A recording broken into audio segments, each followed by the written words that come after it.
Flower related. We're semi-related. It's the only grass type that I'm related to, besides Superior. And Sid's here, sitting down, wondering when the rest of the group will realize that he started recording. Because I know I pretty much expect you to start recording when we say the weirdest stuff. I mean, sure. I guess. I expect this by now, so I don't care. Read my DLC, yay! Yay! Woohoo! So yeah, Yuna and Gonzak are here. I gotta say, just real quick, I love it. Yeah.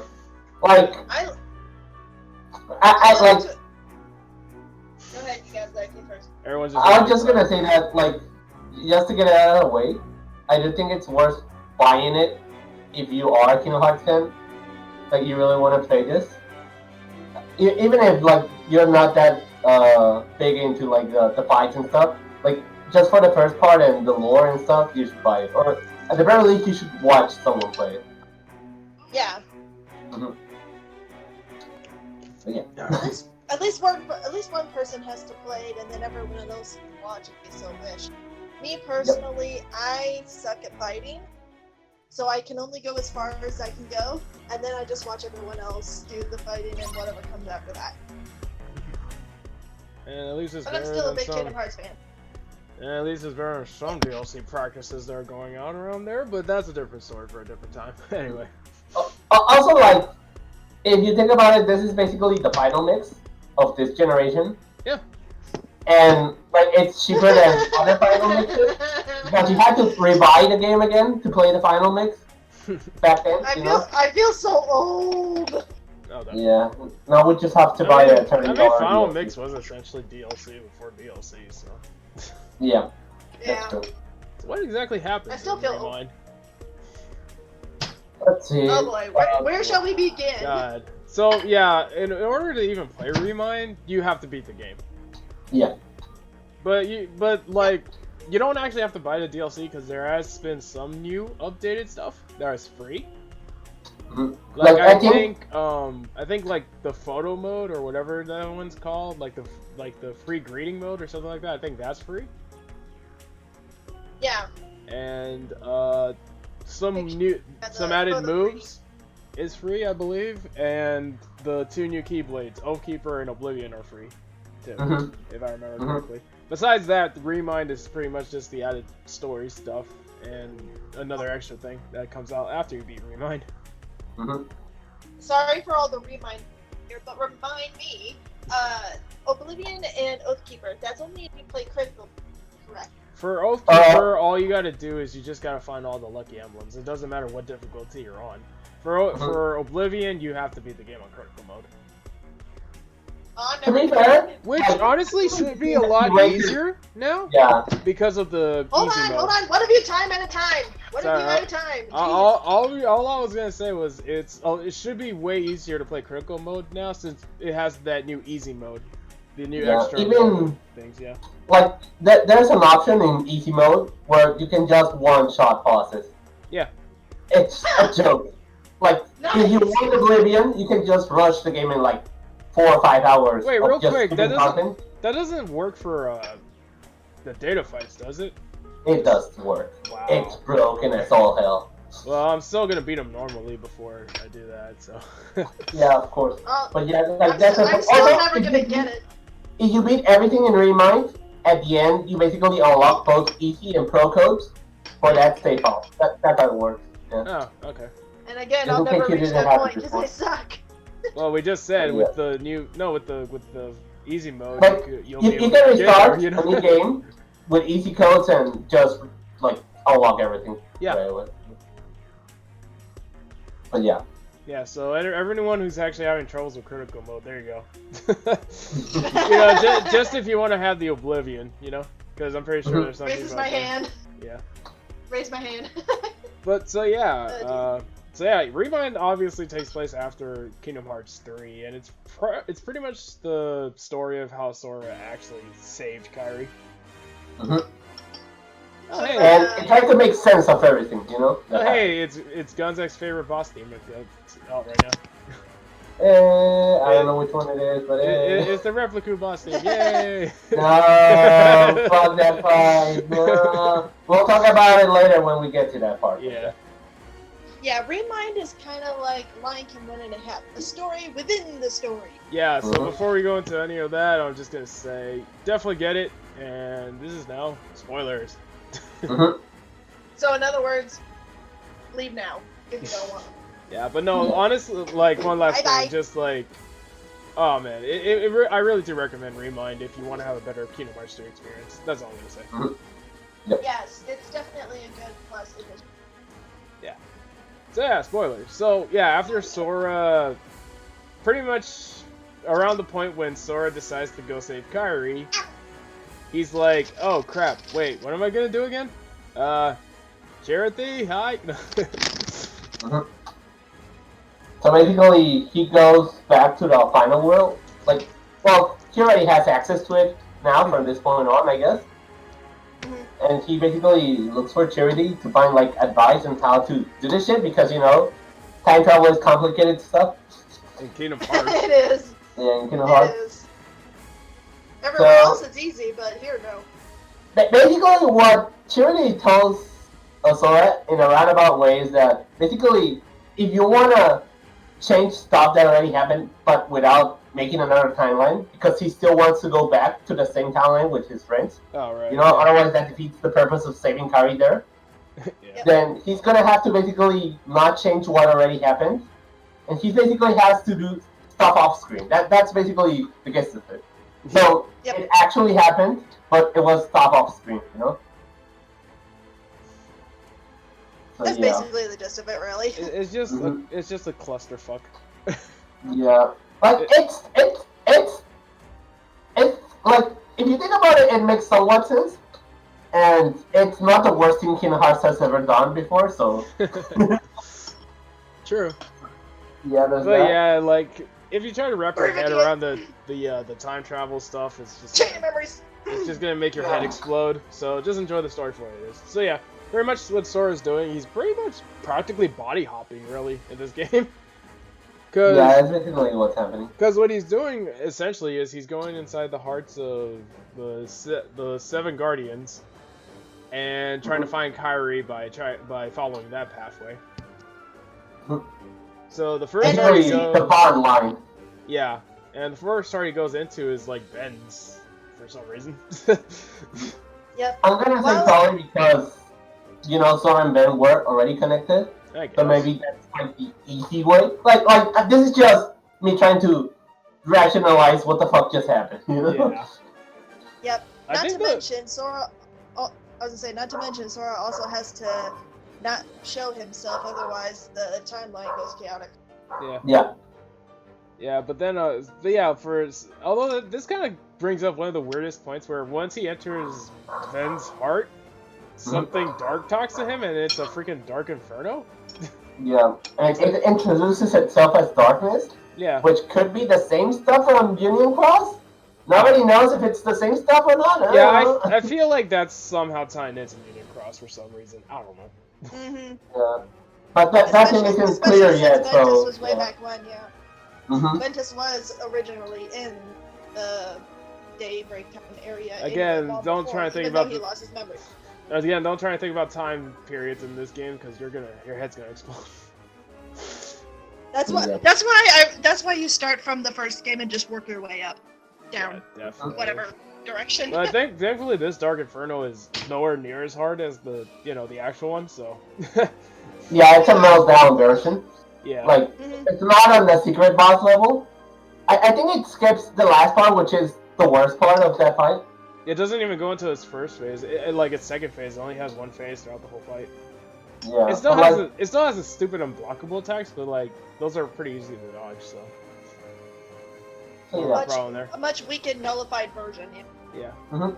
Yeah, and then like after Sora beats that one, somehow he finds what he was looking for with Ben, and then he goes into Aqua somehow. Yep. That was just Those weird. two were connected, so. I guess. Oh yeah, during all of this, also, you're pretty much seeing all the cutscenes from, like, the end of the game. So yeah, you do have to relive them. Like, we'll probably skip over this, maybe already, but there's 2 different cutscenes that happened before this. Yeah. Well, 3, actually 3. One is the conversation between Sigmar and Luxor. Oh, Like, right, yeah. Like, it's interesting and all, but it doesn't get too far into things. It just makes you question what's the deal with Luxor more than anything. Yeah. Yeah, who he is, etc. Because that's been one of the main questions forever. Mm-hmm. I mean, I got my own. Sort of theories, answer, yeah. and then we got another. Yeah, we can talk about it a bit further. Yeah. Because we're gonna have to go back to that. Then the other 2 ones are, the first one is basically a lengthy explanation of who is a replica and who wasn't a replica, who came from the future, who came from the past. Pretty much how the organization like got together, or like how they established it. Yeah. It's an explanation dump. Like, you gotta figure it out based on Kingdom Hearts 3, but like if you weren't having any trouble braining it out, it just says. It's not simple, but it makes sense. You know? Yeah. But if you've never played the past games, it can be a little complicated. So yeah, and then, definitely. like, the one other cutscene was young Xehanort, and he was actually talking with the Master of Masters. Yeah, which apparently is just like a fortune teller or for just him. Walking around. I don't know. Although I will admit, this has probably the most bullshit cutscene in the whole fucking DLC, in my opinion. It's when he says his name, or yeah, what? it's when he says his name. I got so pissed off. Yeah. Spoiler. It's like, they cut it out. It's like, it's like he does. You don't even hear his name. But the whole thing, the thing that pisses me off is like they deliberately just made the scene go completely silent and bright, and I'm just like, why? I actually feel that's kind of weird because they usually mute it in other ways, but here they just keep the light on it. Yeah. Maybe or maybe just shenanigans. Yeah, and since his face is covered with the organization code hood, you can't even lip read him. Yeah, so it was kind of a pointless thing. Instead of doing that, I feel like it would have been better if they just, cut to like a long shot of them from like on top of the mountain or something.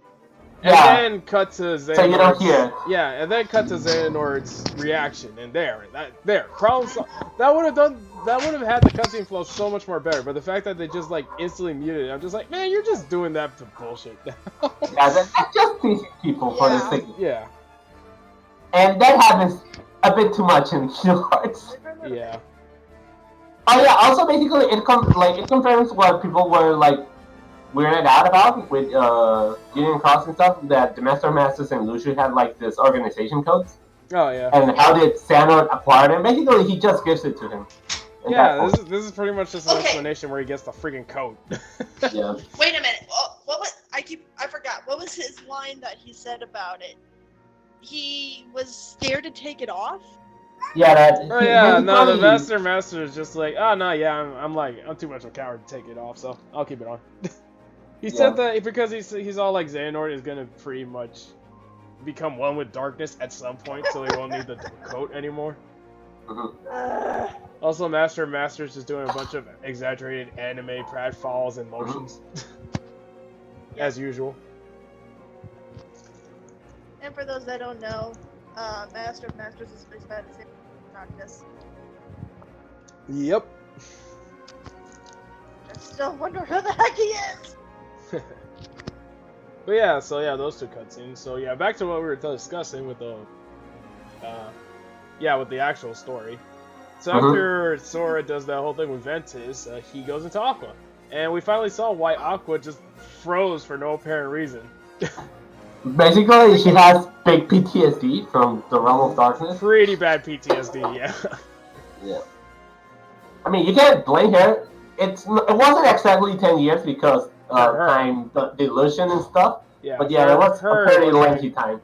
Yeah, for her it was still too 10 long. Years. Yeah, too long for anybody. I feel like the moment she came into the Realm of Light, and she saw Sora and Riku, the time finally hit her. Yeah. Yeah, because she first thought that she was still back in the darkness. Like, why are you and Why are you two in the realm of darkness? He's like, no, you're in the light. And she's like, oh! I mean, also like the beginning of 2.8, where like she just like it's not weird that she's talking to herself because she's the main character and stuff, but she kind of is. Like it's just expected, you know. Ooh. It's not. It doesn't make her weaker in any sense. Like she's still one of the stronger Keyblade wielders, but it gives her that drawback. No, I guess.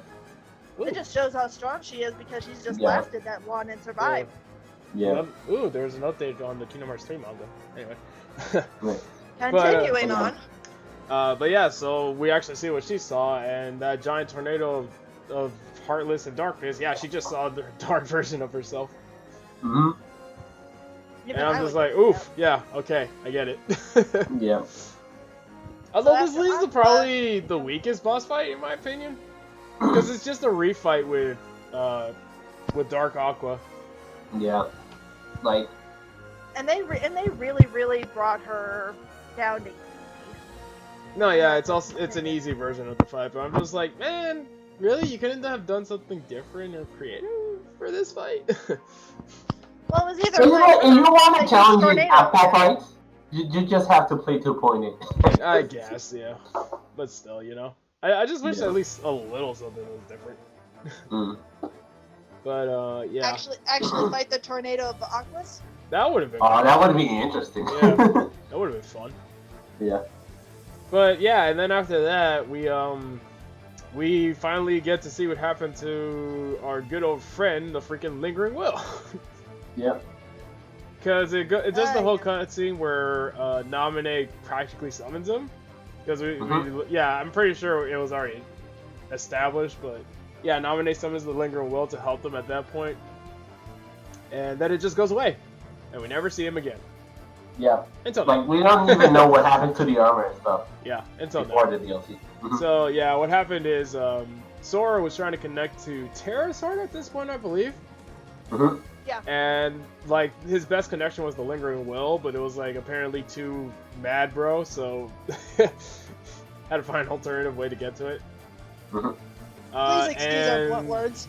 And he was fighting against, you know, Terranort, and Terranort just pretty much broke him. Yep. And then we go to a boss fight with Terranort. Yep. Which was like it's a bit more complicated. This boss fight is a bit more complicated than his dual fight. Yeah. Because this one you actually kind of have to use like block tactics. Because he's not as open. Yeah. Yeah, because for me I didn't notice because I'm a button masher, so I just pretty much did close combat attack as much as I can. So I couldn't even tell any differences of what they changed. Yeah, man, I liked it though. It was a different. It was a nice different boss fight because the only other method we had from fighting Terranort in this game was the dual fight with Vanitas. So yeah, it was nice. And everybody's kind of nerfed in the dual fights. Yeah. Yeah. Although like this one kind of confused me though, because like after you beat the fight, Sora succumbs to his biggest weakness that we found in this game, which is getting grabbed. Yeah. Grab is just his weakness since way back. You know who discovered the grab tactics? It was Riku when he grabbed Roxas. And then when Sora absorbed Roxas, he inherits the grab weakness. And now every time... That's how it goes. Every time someone grabs Sora, he's weak. Like seriously, every time Sora gets like grabbed in some way, it's like he forgets everything and he can't do anything. It's just crazy. Now it all makes sense. Yeah, but yeah, like because this part confuses me because like Xehanort then launches a bunch of darkness at him, but then it continues the story. Yeah, it just continues the story. So it cuts to Sora going to help his friends in the actual war fight. In the labyrinth, yeah. Yeah, and I'm just like, wait, what happened in between? Yeah. So basically, what's happening right now is that this is just for the sake of having all the fights in the game, like in this part of the game. They just put him in a coma. They put a Heart Sora or Remind Sora in a coma for now, and you just play as normal Sora and do the fights, and you get some extra stuff every now and then in those. Yeah. You know? Yeah. Like I think the and you Riku also fight get, you get like an extra demic scene at the end, and that's it. Oh, but that's after the first fight, though. Because we Yeah. actually do redo the fights. Although, with a twist. This time around, now we can Yes. choose which Keyblade wielder we can play with. Oh yeah, that's right. Yeah, that's pretty good. only a certain choice. You can't play every single one, but you can have a certain choice. I mean, it's still great that they did that, though. Yeah. Yeah. Example, Like- in the fight with Riku, you can choose either Sora or Riku. Yeah. Mhm. And I gotta To say, be fair, this is what it should have been since the start. yeah. Agreed. Agreed. Thank you. Yeah, definitely. But I mean, Because- we got it Yeah. now, so. Yeah, we get it now. The problem before was that it made everyone look so incompetent compared to Sora because Sora is basically carrying everybody. Yeah. But if you play as the other character, it looks like they're actually doing the fight for Sora, you know? Yeah. Yeah, it does. and there's it was so refreshing to actually play other characters. yeah, Mhm. and it And actually watch Sora fight for also, once. yeah, and also during these fights, there are also a little more added cutscenes, so we actually get to see like the start of the fights. So it Yeah. shows that they actually were doing something and weren't just waiting for Mhm. Sora to come and save people. Mhm. Honestly, Right. that's probably one of the things I like the most about this DLC. It's just That it it's has showing the- everyone being competent. It's not just the Sora show. Yeah. I will. Although mention I must say this, I freaking hate where they put the Kuraga button in the fight. Oh yeah. Wait, the what? Kiraga Kuraga button. shortcuts. Yeah. Like Oh, I'm usually oh. used to using Kuraga in the X button in the shortcut. Yeah, but for some reason, everyone else is like Kiraga's on triangle. Yeah. I'm so confused. But yeah. I don't know. But I that's- just I guess it's because like since the start, I always had it on X, so it just felt more natural for me like that. But I don't know. I've always had Kiraga on Triangle. Really? Yeah, Like I usually use it on X because I think that's what Kingdom Hearts 1 gives you. kind of. By Yeah, the because other skills. yeah, because Yeah. like when you first get Cure, you would usually get like the other skills first. Like you would usually get the other magics if you're playing normally. So the last slot Yeah. would be Cure, and Cure would be like set to X, which would be the last slot. Mm-hmm. Well, for me, I always sorted them into their color. So I would do circle for fire, X for blizzard, square for thunder or wind or whatever, and then Cure would always be green, which is I don't I know. guess that makes sense. Yeah. I guess that makes some sense, but for me, I'm just like I'm so used just- to Cure being. I just wish it It would made be it easier for me, customizable. so that's okay. Yeah, Yeah, it just made it easier for me. I was fine. but yeah, that's the whole Cure situation. But besides that, some of the characters actually also got some new moves. Like Riku actually has a freaking what's the word? Combo? Aura, Lock. Shot lock. Yeah, right? that's it. Ah, Yeah, Riku actually has a shot lock now, which is great. Mm-hmm. I never used it, because I rarely ever use shock lock. So what was this one? It was Dark Raid, which Riku was just shooting a bunch of dark fire, I guess, at people. That was it. Mm-hmm. Yeah, Nice. it's pretty cool. It's pretty straightforward. The rest of his moves are pretty much the same. But Riku also it's has the Aqua thing where you kind of have to time your button presses so you do maximum damage with a shot lock. Mm. Oh yeah. So, You have to press it in the circle thing. Yeah. So it's kind of like Terra's with a little bit of aqua, Yeah. sort of. Yeah. Okay. Yeah. Okay. Yeah. I mean, one cool thing is also if you're like doing say like a level 1 run, these characters are there to make it a little easier for you.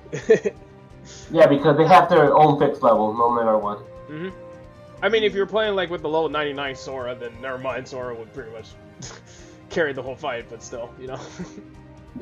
Yeah, the good thing is they give you the options. Like, to be fair, everybody's gonna pick the new characters. At least for the first time. Yeah, at least I for the did. first time. Yeah. I did. I was tired of Sora. I had to give everyone else a shine. I mean, I wasn't tired of Sora, but yeah, I wanted to give everyone a chance to shine, you know. Yes. you're Even right. though at first it took me a few tries because I was like I was not used to how the characters played in those boss Also, fights. I don't know if this is true or not, but is this the first time that Sora's like a party member? Yes, Or not? Yes. completely. And he This is- is literally the first game that Sora has ever been a party member. Yep. I mean, the only other time you can kind of count it, although I don't, is days. But that's multiplayer post game. I don't know. yeah, it's a post-game thing, and it's more of like a online co-op thing too. So that's why I'm saying, and that's why I said it was kind of a stretch. Yeah. Yeah. Still. I couldn't tell because, like I said earlier, I'm a button. So, was there any differences to the villains? Since we're talking about Riku and them, Repliku and Zigbar. Well, there wasn't really a difference. With that fight? There wasn't really a difference in the fight. They pretty much played the same as they did.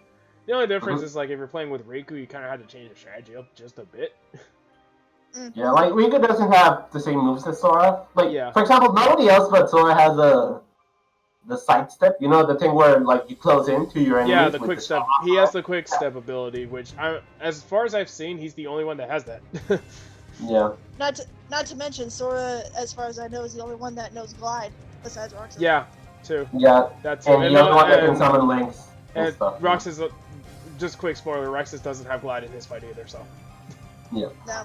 So I think he has Dark Dash, Riku, right? Riku has Dark Dash, yeah. And Dark Reflector, yeah. He has Dark Dash and he has a Dark Barrier. It's not a Reflector. Yeah. He also had triple jump. I don't remember that. Yeah, I don't remember that. Maybe I never tried it because I never think that anybody can triple jump. Like I think Aqua actually has double jump or triple jump. I think Aqua has a good double jump. I remember that. She either has double or triple jump, but she has one of those. Yeah. Riku, on the other hand, he doesn't really. He has air dodge, but everyone does too. But I don't think Riku actually has multiple jumps. He probably has double jump, but that's probably it. No, I remember him doing a jump and spin. Yeah. Okay. But I don't know. I just know that he doesn't have glide. Yeah. But yeah, after pretty much these boss fights play out the same story-wise. I mean, the only difference was with the Riku one was the Demix cutscene afterwards. And it was just establishing Demix was delivering the replica for Naminé to the crew that's handling that. So that's pretty much what they're doing. Yeah. And the next fight was the Mickey fight, which was honestly the same. Yeah, it was exactly the same. Because you didn't even get a chance to play as Mickey, which was a huge disappointment for me. That's just one change. You have an extra attack with Sora and Mickey. Yeah, that's Mickey and Sora have an extra an extra link attack, but that's really it. Yep. So it actually is an easier fight. Yeah. Also, you can still choose whether you want to start with Riku's fight or Mickey's fight. That was weird. I don't know why they did that, but okay. Yeah, like, because I guess it doesn't matter in the timeline for that one. Yeah, I know it doesn't matter in the timeline, but it's like because after that, it's just you go straight to the Aqua fight, and then you go to the Ventus fight. No, sorry. So basically, the Breath 3 fight is first canonically than the 358 fight. You know? Yeah. And I'm gonna say this right now. Aqua's probably the worst one to play as. Wow. She's well, okay. Worse is probably pushing it. The harder one to play as. Because like Aqua is really all about magic and building up her style gauge.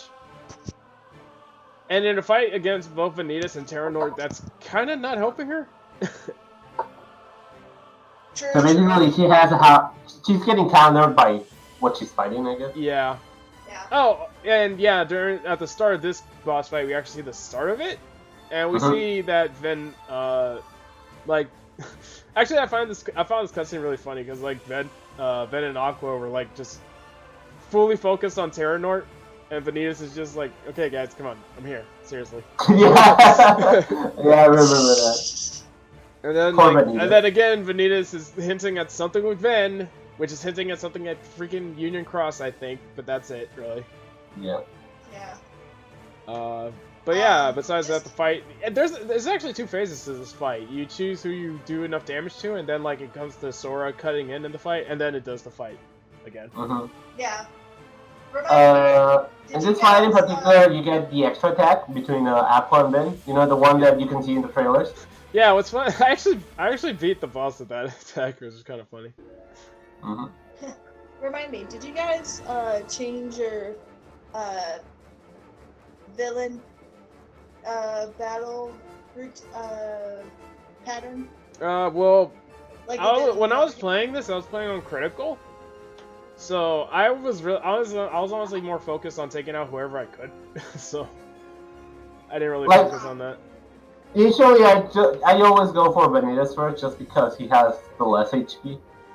And Terra usually like you can go out of your way and beat Terra first if you want to, but it just makes the fight longer. A little because bit, yeah. if you beat Vanitas, then everybody's waiting on Terra North, you know.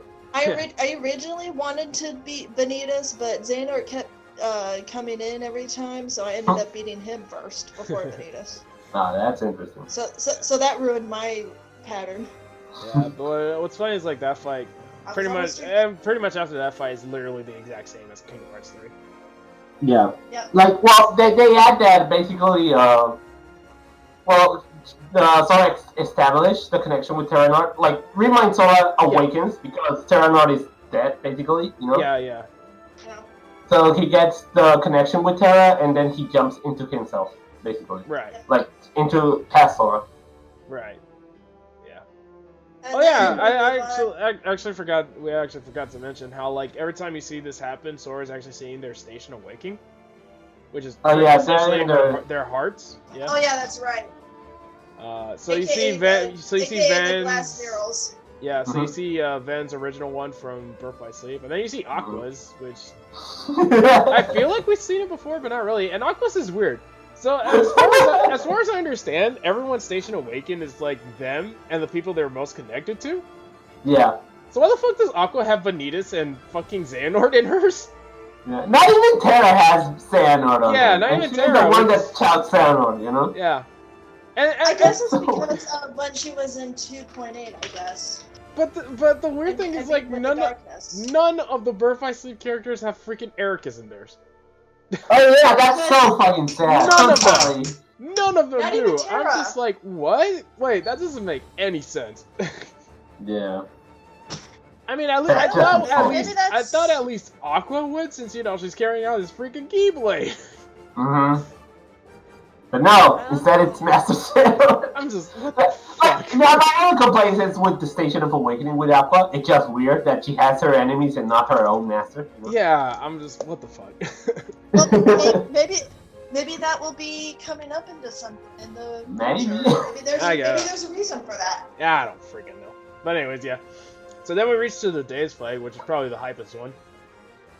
The one with Axel, Roxas, and... Yeah. You also get like an intro, like the Birth by Sleep fight. Yeah, you get more of an intro to the fight. So you see a bit more of it, then Sora comes in, and I think you fight with Sora first, and then when Roxas comes in, you actually get the switch. I don't remember. Yes, that's correct. That's correct. Because I remember I did that. I was getting so mad because I wasn't playing as either Axel, Shion, or Roxas. And I'm like, come on, give me a choice here. You did it for the other two. But then, and like, they actually kind of changed this cutscene up a bit, because after you do the first phase with Sora, you get an extended cutscene, and then, like, Roxas comes back, and then during that, you actually have a bit more of a fight with Xemnas, Syx, and... Not Shion. I wanted to say Shion, but I don't think you actually get an extended fight with Shion. No, you don't, because she gets her memory back, yeah. Yeah, she gets her, basically, Remind Sora awakens Roxas from within his past heart, you know? Yeah. Like, I'm surprised that sentence even makes any sense. Yeah, I know. And they devised a plan together. Yeah. Yeah. And then, so, basically... And then you actually get a bit more of, like, Kairi kicking butt. Oh, yeah. Kairi actually does a full combo. Although, before this one, I don't... Who asked for this? Apparently, for some reason, they extended the scene where Axel gets shot. Oh, yeah. Axel actually gets shot more times in this scene. I'm like, who asked for that? Maybe someone was complaining that Xemnas isn't a pussy that doesn't shoot that thing. I don't know. It's so weird. Yeah. But anyways, and then after all that, like Kairi and Sora get kind of thrown out the fight. It's his one weakness. Yeah. Oh yes. Yeah. Sora gets grabbed. That's what happens. So then Roxas, Shion, and Axel have to team up to do this boss fight. God damn. They really made Roxas freaking strong. Yeah. I know He that. has his data ended type up being moves. so easily for me. Yeah, I'm it's like, kind why of is funny that? because like he has his moves as his boss fight, and he also has reversal. Yeah, he keeps reversal. From Kingdom Hearts Yes. 2. As a low nobody. I know. I'm like, In my personal opinion, it actually came in very good use for me. no, I it does. I Yeah, actually use it a lot. does. yeah, it does. Just It's a like- great move. It's a freaking great move. Yeah. Don't get me wrong. It's just it's kind of random because like the only move he gets is reversal. I mean, yeah, he has his 2 keyblades and attacks, but still. Yeah. Also Roxas uses water. Yeah. Oh yeah, water. What the fuck? Not even air. Not even. Yeah, I know, that's kind of weird. I guess they wanted guess- to use air for Ventus, but like, eh? You Well, I don't guess- play as I guess- Princess in this game. I guess also Merlin wanted them to learn all their magic. I guess. I Alright. don't know. But yeah, so yeah, Roxas is actually pretty kick-ass in this fight, and then after you take down the Xemnas one, you pretty much go into the last phase of the fight where you take down Syx. I feel like they extended the scene after you beat Syx though, or is it just me? No, it's I the think- same. I think- It was yeah. always this long. No, I didn't mean a lot. I feel like they added a little more to it. I don't Like, know. they- No, think I that's- think it was still the same. I think it was still the It's the same. same, but what they did is that they sometimes, and this is throughout all the DLC, in general, because there was an update where they changed some of the music. Just kind of a bit further, just to explain it. Basically, for example, when they kill Kairi, and this is also in the original game, they changed the music that's placed on that Yeah. part. Yeah, yeah. Like, that's a permanent change now. Yeah. I didn't know. Yeah, no, yeah, they actually like updated cutscenes because one other Like, thing. you can probably compare it and you're gonna notice it right away. Yeah, one other thing actually is also they changed Xehanor's voice again, by the way. Oh, yeah. Yes, they did. Yes, they did. Yeah, it's Christopher Lloyd, and apparently it's because the guy they got to replace died. Oh, they're so cursed. Yeah, so Christopher Cursed Lloyd. role. So Christopher Lloyd This is is like- now the voice of Xehanort. Yeah. And this is like the third voice actor they've had. Yeah, it's because they keep Yeah. hiring really, really old guys to voice this man. Yeah. Which makes sense because apparently, something like we learned a little bit of like how many years has passed, but apparently freaking Xehanort is like pushing 100.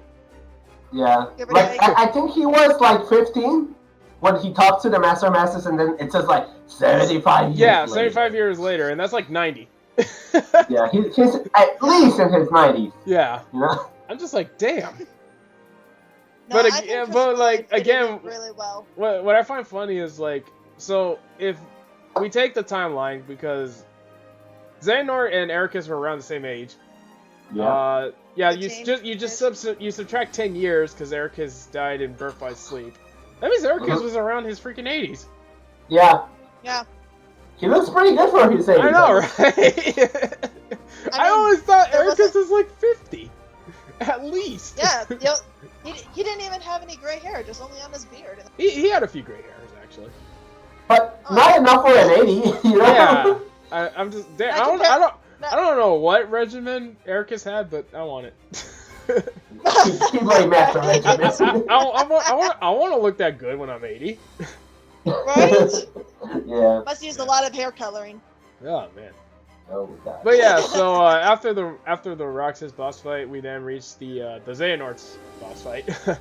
Yeah. And this was pretty Riku, much the Mickey, same Sora. again, but the big difference is that Mickey, Sora, and Riku all have a super attack in this fight. Yeah. Oh, yeah, It's basically I- a big trinity. Yeah. Actually, Shion and Axel and Roxas also have an attack too during the first That's phase. right. Yeah. Yes. Wait, although It's it's kind, I pretty messed that attack up in my first playthrough because I didn't know what you were supposed to do. Because I pressed the button and then I saw triangle, Yep. so I pressed it. But it was a finish, and you were supposed to press X Mhm. to do a combo, and I'm Yes, just like, I oh did. wait.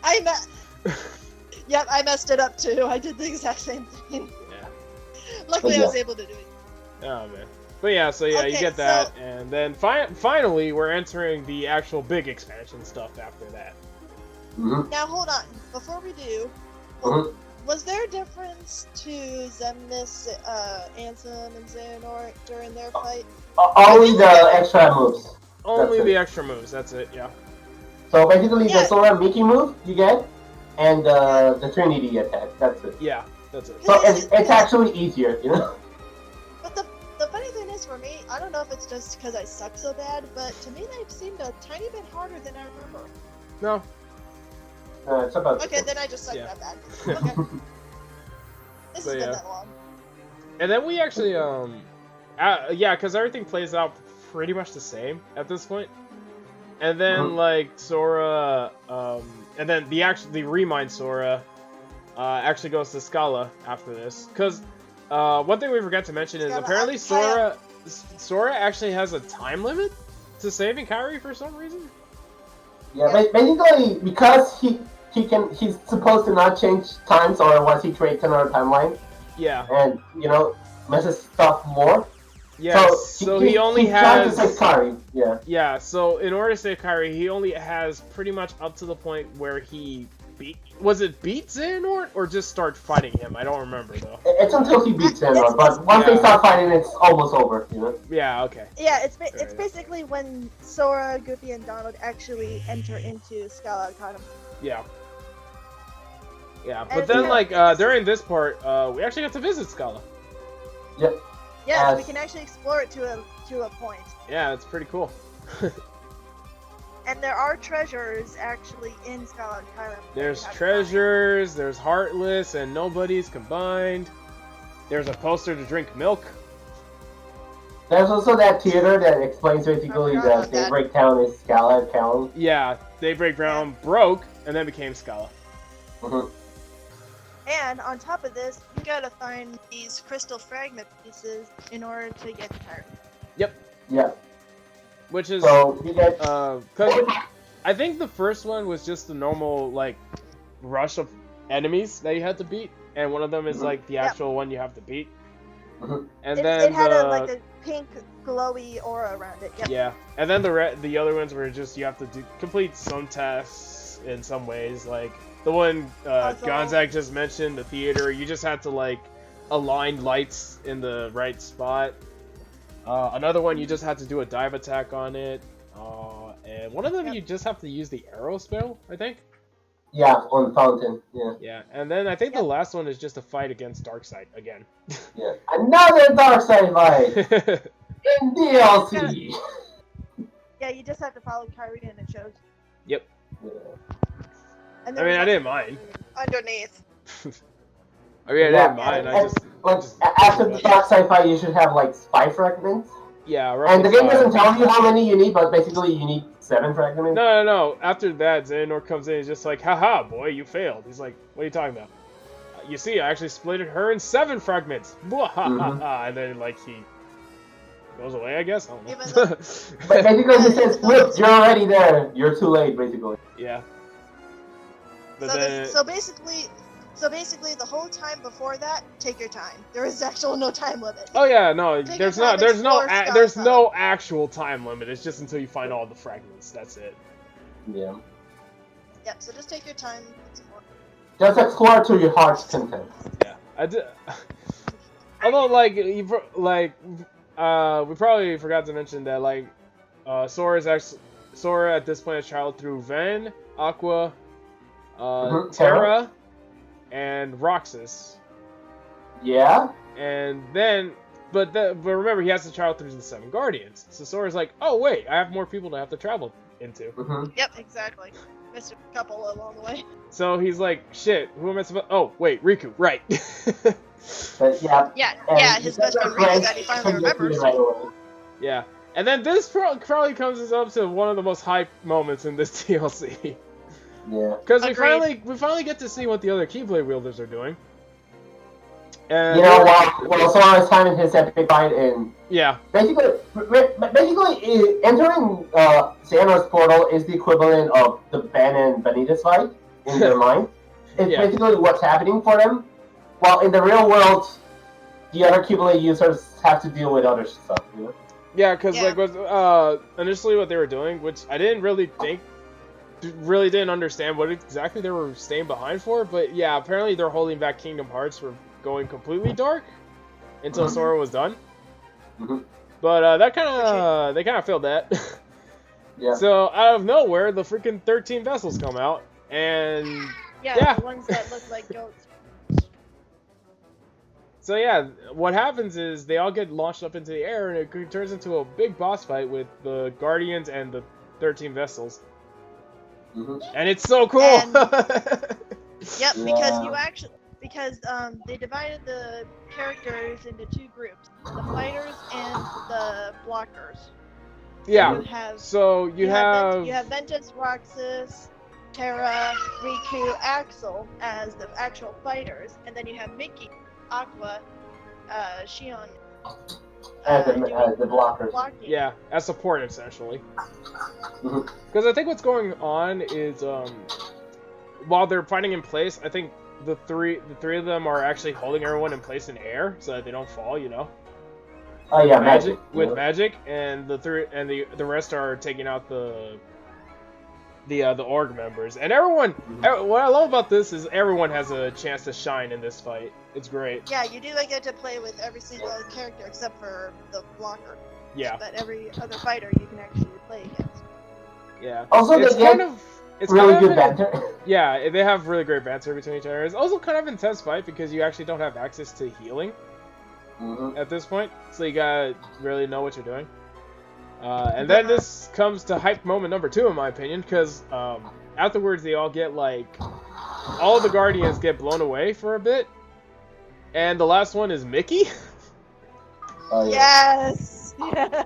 So you actually do get to play as Mickey at this point. But he's all worn out, and he's just slowly walking towards a giant keyhole that just appeared out of nowhere. And he has to take on all 13 vessels by himself. Yeah. Also, at this point, Sora jumped from Riku to Mickey. Yeah. And he already collected the other fragment from Riku. Yeah, he collected the fragment from Riku. Yeah, so after this moment, Mickey's showing off his freaking swag nature. We freaking learn how we really see why he's an actual Keyblade master. Yeah. Sora collects the last fragment, and then Mickey starts falling, but then they're all like, "Oh wait, I don't think Mickey will survive a fall that height," so they kind of slow him down. And then Sora goes inside the keyhole, and he starts connecting a bunch of keyholes. This scene, I'm just like, that's kind of weird. Yeah, I get it. I get it. He's trying to find everybody, but at the same time, I'm just like, couldn't there have been another way to do this?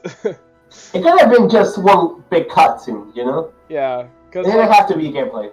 Because I was confused at first, but essentially what you have to do is you have to connect all the keyholes together. Yeah. Okay, so I was curious about this. I wasn't quite paying too much attention because I was trying, but was the number of holes the same number as all of the worlds from all the games? I didn't even want to count. I think there were way too many holes for that. There were way more holes than that, yeah. Oh, okay. I was kind of... Yeah. But... yeah... Anyway. It's interesting. In a way you kind of like it, in a way you kind of don't.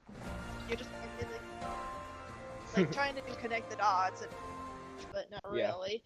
The fight with Mickey is pretty much drama somatic, so you're pretty much just edging him over, and it's like watching theater. Yeah. Although, after Sora actually does connect everybody, I do gotta admit this part really tickled my fancies, as I could say, because afterwards, all of Kyrie's fragments come together, and what does Sora do? Oh yeah. Yeah, he fixes Kyrie by opening up her heart the same way he did the roots back in Kingdom Hearts 2. Yep. I was like, you know where to touch me where it's good. Wait, what? It was Kingdom Hearts 2? Yeah, that's what Sora does when he was opening the roots for Kingdom Hearts 2. Wow. For some odd reason I was thinking Kingdom Hearts. Okay, never mind.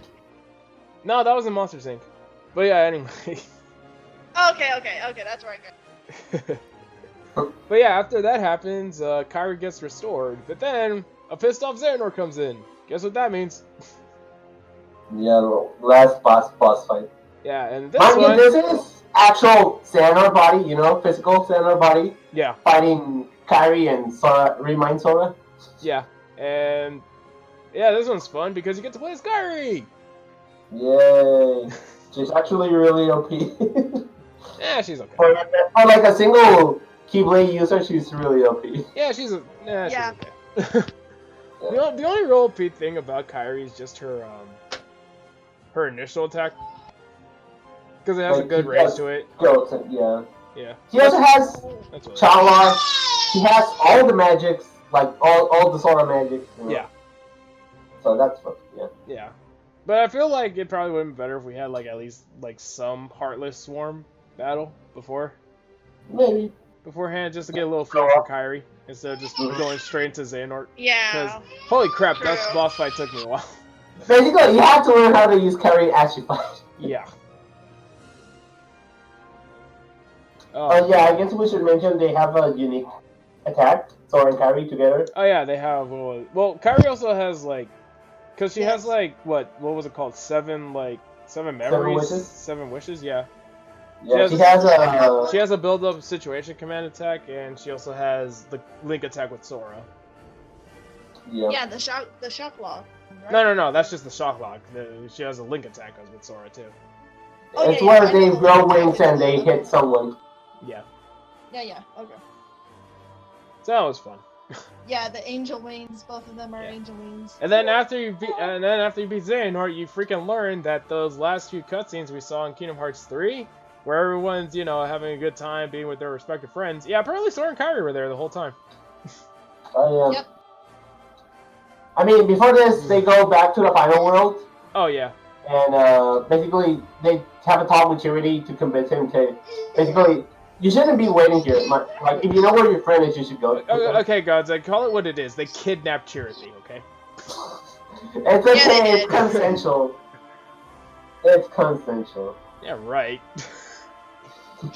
However, Sora still ends up vanishing in the end. Well, yeah, because he paid the ultimate price.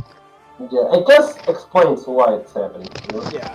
Pretty much that's what the whole Remind DLC was about. It pretty much explains why Sora did disappear. Mm-hmm. Yep. So basically, to sum it all up, you don't really change anything. No, you change something, you get Kyrie back. I mean, you get Kyrie back, you get some closure between those two. Like, yeah. If they were back, like, why didn't they just talk to anybody else? Like, they were just having a good time, Look, they just wanted to have at least one date, okay? Because here's the context. Sora already knew he was gonna disappear. Like, he didn't tell anybody. I'm pretty sure he didn't even tell Kyrie until the very end. Yeah, same. So he probably just wanted, a date with Kyrie or something like that. Yeah. So at this point is the cutscene, or not the cutscenes, the credits. Yeah, the credits. You get the Lucia credits, then you get the Jusora extra credits, and that's it basically. Yeah. But then after that, something else gets added in. After you beat Remind, you get Limit Cut DLC. Woohoo! And this DLC, pretty much what it is, it's Riku first going to the Land of Departure to see the Birth by Sleep crew, because apparently they're gonna go to the Realm of Darkness to go look for Sora there. Yeah. Yeah, because they're trying to find Sora wherever he is. That poor Aqua. I know. They sent her back to the PTS room. I know. At least she has friends this time, I guess. Yeah. And they got their armor back this time, so. Oh yeah, because they actually had to clarify that because Terranor destroyed the other armor. Yeah. But, he just make another. However, still, if I was Aqua, I would have said no. I didn't want to go back there after. Who's taking care of the Land of Departure? Exactly. Wait, they left Erica's Keyblade up in the field. You know, anybody can take it and screw up the. Yeah, I'm like, hello, wasn't this place supposed to be guarded? Wasn't that the whole point of fucking Castle Oblivion? I guess now Chirithy is taking care of it? Oh god! I'm not Charity, you're right! Right, we didn't see Charity go with them. Fuck, we're screwed. Charity is the guardkeeper.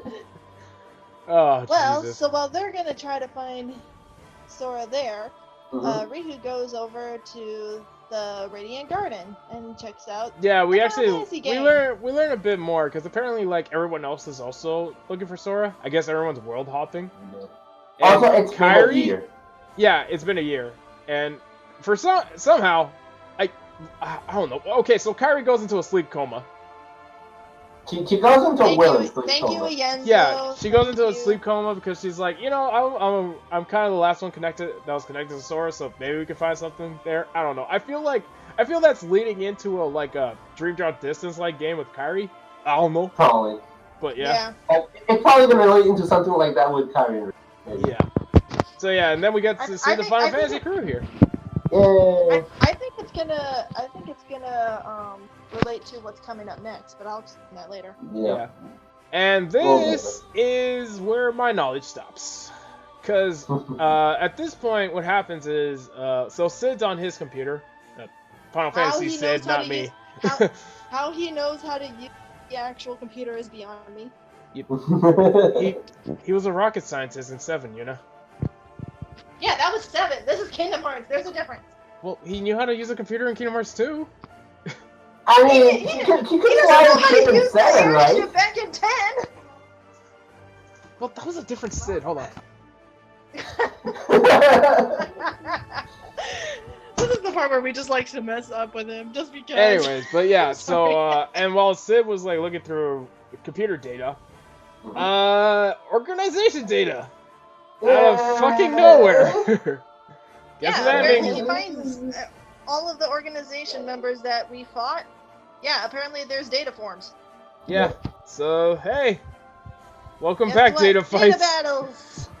Yep, same ones, similar to Kingdom Hearts 2 all over again. Oh, but a little bit worse. Yes. They're actually really hard. This is the part where I stopped because, like I said, I suck in fights, so I'm letting these two take over this. Actually, I'm not done with them. The only data fights I've been are... No, I've only beaten Repliku, Young Xehanort, and Larxene. I think you beat Okay, Sydex. Gonzak, you take over. Oh, and Sydex, yeah. So literally the Gonzak, only you one take who's over beating them is Gonzak right now. Yeah. But I'm just gonna fanfic over each one for like a bit and move on, I guess. Okay. Do you have to do all of them? Yeah, that's fine. I'll just go in order if that's fine. Okay, before you do, everyone must know that there are 2 slots out of all 13 that are not available yet. Yeah. Well, you have to beat the other fights first. Yeah, you get to beat the other fights to go off it, but basically, if you know what you're fighting, you figure out what there are at the end, you know? Yeah. It's not a big secret, it's just it's just leave it for the end. It's the freaking 13 data fights, so if there are 2 you don't see, you can pretty much guess who the freaking 2 are missing. Yeah, basically. Yep. Yeah, they still have the same icon on their platforms. You can still figure out which one's which. Oh, funny enough, the one that confused me with the Zemnis one. Really? Oh yeah, yeah, true. No, the Zemnis icon, like, I saw it and I was just like... Oh! I just saw it and I'm just like, what the fuck is this? To be honest, it should have been the nobody symbol, you know? Exactly. Like in the original Kingdom Hearts 2. No, see, I didn't get it because it was his weapons. And I'm just like, it was his lightsaber sticks. Why didn't you just make it the nobody symbol? Because they're focusing on the weapons, not the actual symbols. Well, Ansem had to use darkness, so yeah, I guess. Yeah, so he gets the heartless symbol and stuff, basically. So I'll tune into some because I did fight some of these. So. Okay, so. I have to admit though, I got confused which one was Xehanort and which one was Young Xehanort. Well, I mean, you don't fight old Xehanort in, do you?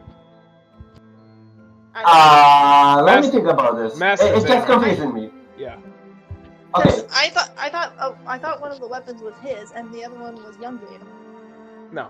Okay, let me go through all of them and then may clarify. Okay, I'll shut up.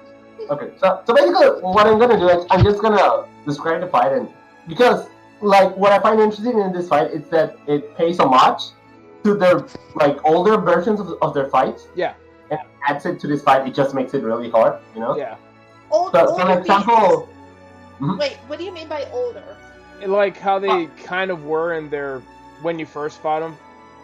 Yeah, like back because in Kingdom Hearts 2? Yeah. Back in whatever game they were, you know. Yeah. But they just make it harder. But it looks very similar. It plays similar. There's one exception. Although you're not playing freaking card battle with Marluxia. It's just Yeah. For example, yeah, you're not playing card battles with Marluxia. There's no chain of memories for fights in this.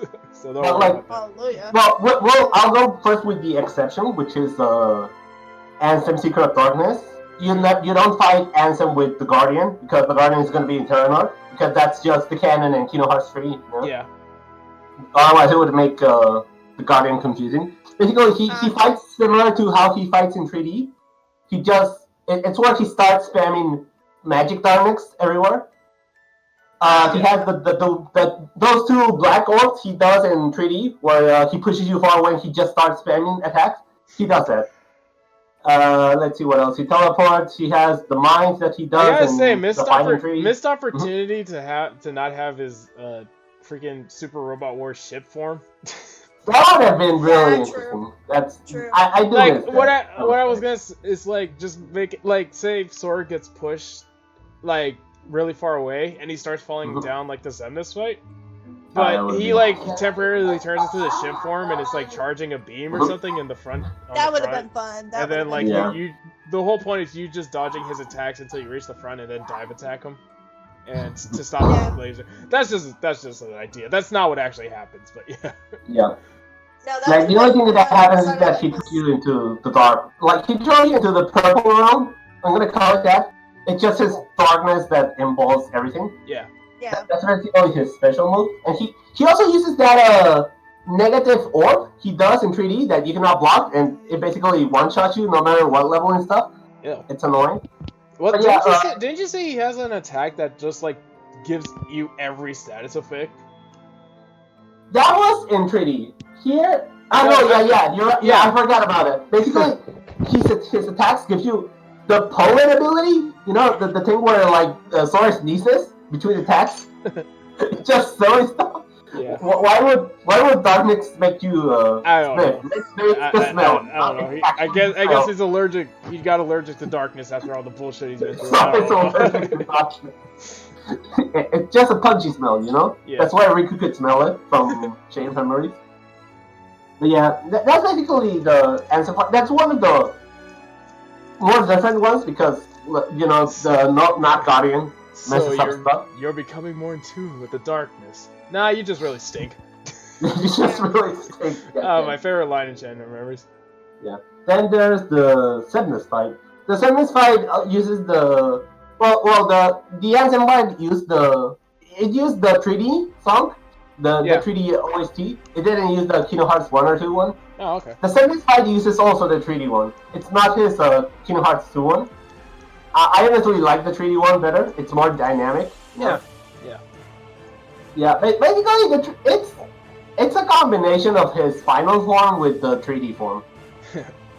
Like the amount of attacks, it's basically a very chaotic fight. He throws the nobody orbs at you, you know, the one he does in his Kingdom Hearts 2 fight. He also has his finisher move is the infinite lasers he throws at you. That's really cool and stuff. Yeah, but I guess he also does the. No, I remember this one because like when he does that move, you block it normally, but you gotta be careful because the motherfucker has like some unblockable shots in it.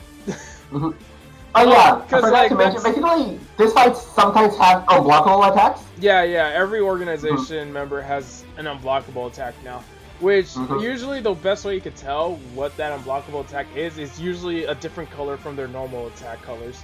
Yeah, like the lasers are red, and you can see maybe he's about to throw you a blue laser. You're gonna have to dodge that because otherwise that's just gonna mess you up. Yep. But yeah, this is honestly between the Anthem and the Semnes fight, the Semnes fight is way harder. Just because the guy is pretty unpredictable at first glance. Yeah. Yeah. Let's see, what else? Who else is next? Let's go with the nobodies. Okay. Fighting Semnes anyway. Yeah, I also hate fighting Semnes. It's so chaotic. Oh, I saw it. Let's It took him like an hour to beat him. Yeah. Oh, Luxord. Okay, Luxord is actually really fun. I actually haven't seen anything about Luxord's fight. That's the one fight I haven't seen. Actually. If I remember correctly, his fight is the same as Kingdom Hearts 2, am I correct? Wait, It's almost the same, but they changed the minigame. Like, he has similar attacks. He has the things where he throws cards at you, or he jumps and cards spawn wherever he jumps from, you know? Yeah. So basically, he has 3 new minigames, and 2 of them he does before the end of the fight, and then 1 is basically the last game, and if you beat it or not beat it, the shines if you beat the fight or not. Oh, okay. Yeah, you know, those games. Yeah, so it's like Kingdom Hearts 2 then, yeah. Yeah, it's basically, it's a bit harder than Kingdom Hearts 2. Because, I imagine. For example, the first one is, he goes to the middle, he summons 5 cards, and one of the 5 cards has like the circle, the red circle, and you have to hit it. And you have to eliminate the 5 cards that way. And if you screw up, the cards explode at you and can almost kill you. You know? And the other one is where he hides. I was gonna say, imagine a game of Yu-Gi-Oh! Played like that. You gotta hit a person's life points, and if not, the cards explode in your face. No, thank you, please. That's how you play in the Realm of Darkness. Jesus. But yeah, the other one is basically find the card between all the cards. And this is actually really funny because it depends on how many other attacks he did. Because every time he does an attack, if you don't block it, like let's say you dodge it, the card sticks in the floor. And then when he does you must find me between all these cards, the more cards are in the floor, the harder time you're going to have to figure out where he is. Okay. But that's an interesting mechanic. Like, it rewards you for blocking his attack so it doesn't fall into the floor. Oh, okay. Yay! You blocked the attack! Congratulations! Yay! And then the last big bullshit game is he basically summons like 100 cards and basically says, okay, you must find me between all these cards. Wait, and really? he's gonna make like a circle around you with all the cards that are gonna start spinning. And occasionally it's gonna show his face, like his face in the card, and you have to hit all the ones with the face in the card. And and if you miss even once, you get one-shotted to death. Wow. Ah, jeez! And you do that, you have to do that 3 times, and the 3rd time is just the worst one. And you thought Demix was the main pansy that is actually stronger. No, it's actually Luxord. Man, could you like? Yeah. I don't think there's no way to like cheese that like with like freaking arrow or water, is there? Like if you use arrow, it actually works against you because you actually hit the card you're not supposed to hit. Oh yeah, good point. And you lose. So what if you like do something like say summon Simba or the Dream Eaters? You can do that, and basically you don't get one-shotted. Yeah. But it doesn't end the minigame, it just continues until like you actually participate. So if you don't do it in time, the cards can actually start getting closer to you until they like smash you. Oh, okay. So precision and patience is key.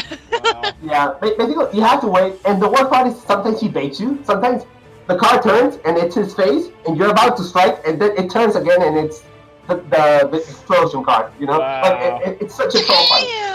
Yeah. It's such a troll fight.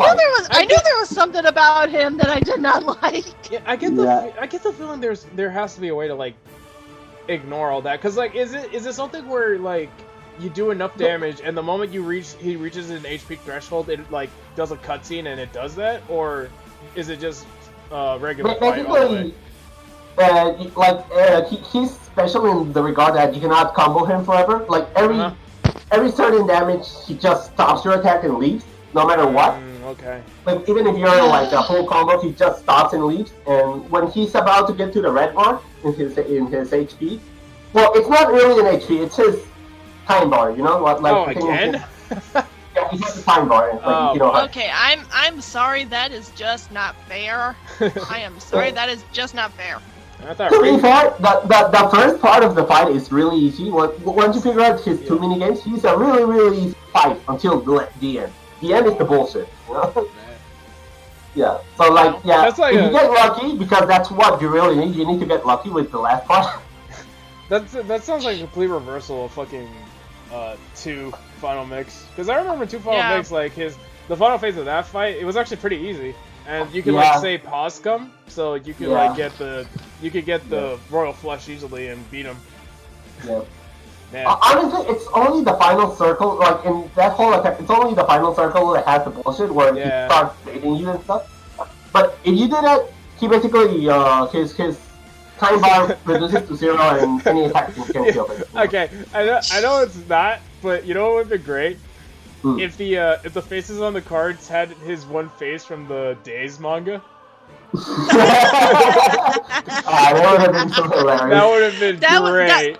That would have been a great Easter egg. That would have been so great, but I know that they wouldn't do that, but still. Okay, which one's next? Let's see. Let's go Syderent, because I'm just going through the nobodies right now. Yeah.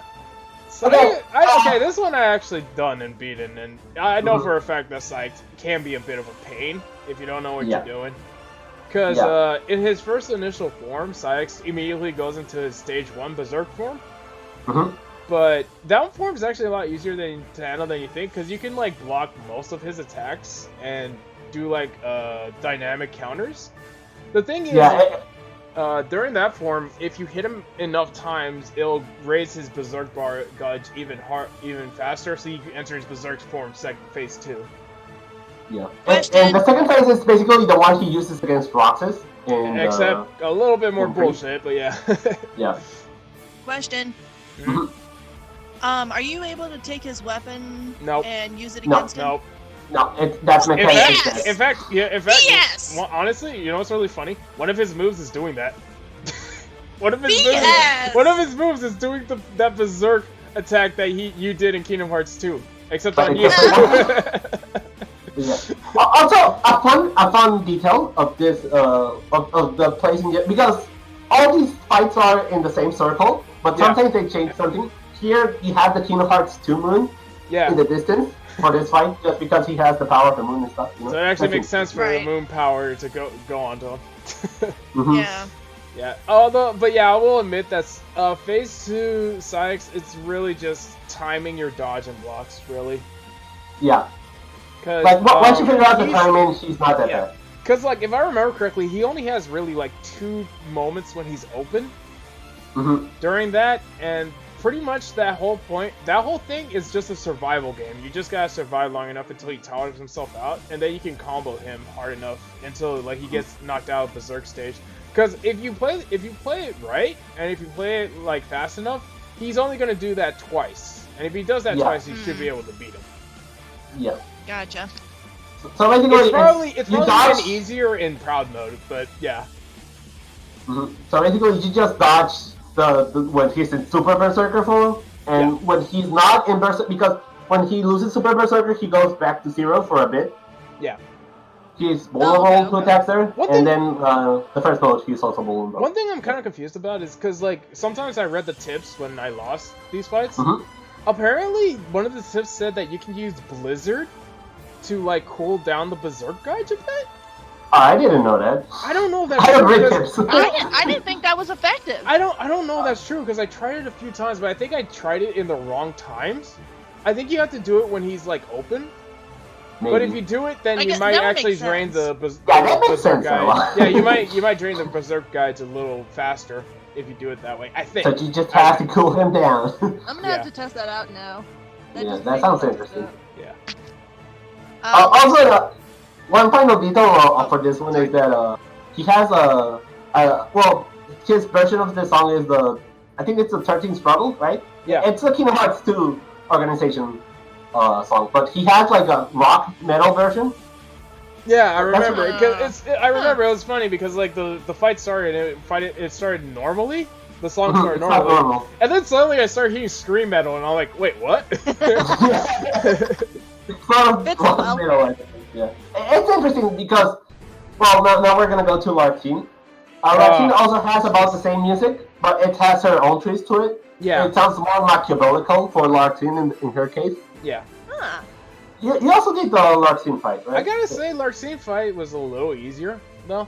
Yeah. Like, she's probably one of the easiest data fights in the... I'm gonna be honest, Kingdom Hearts 2 Final Mix Lartine is probably harder than this Lartine. A little bit, but I still find both fights kind of easier, to be honest. Yeah, I hated fighting Lexine. I didn't beat her, but I still hate fighting her. I was so close. I was like a couple of health bars left.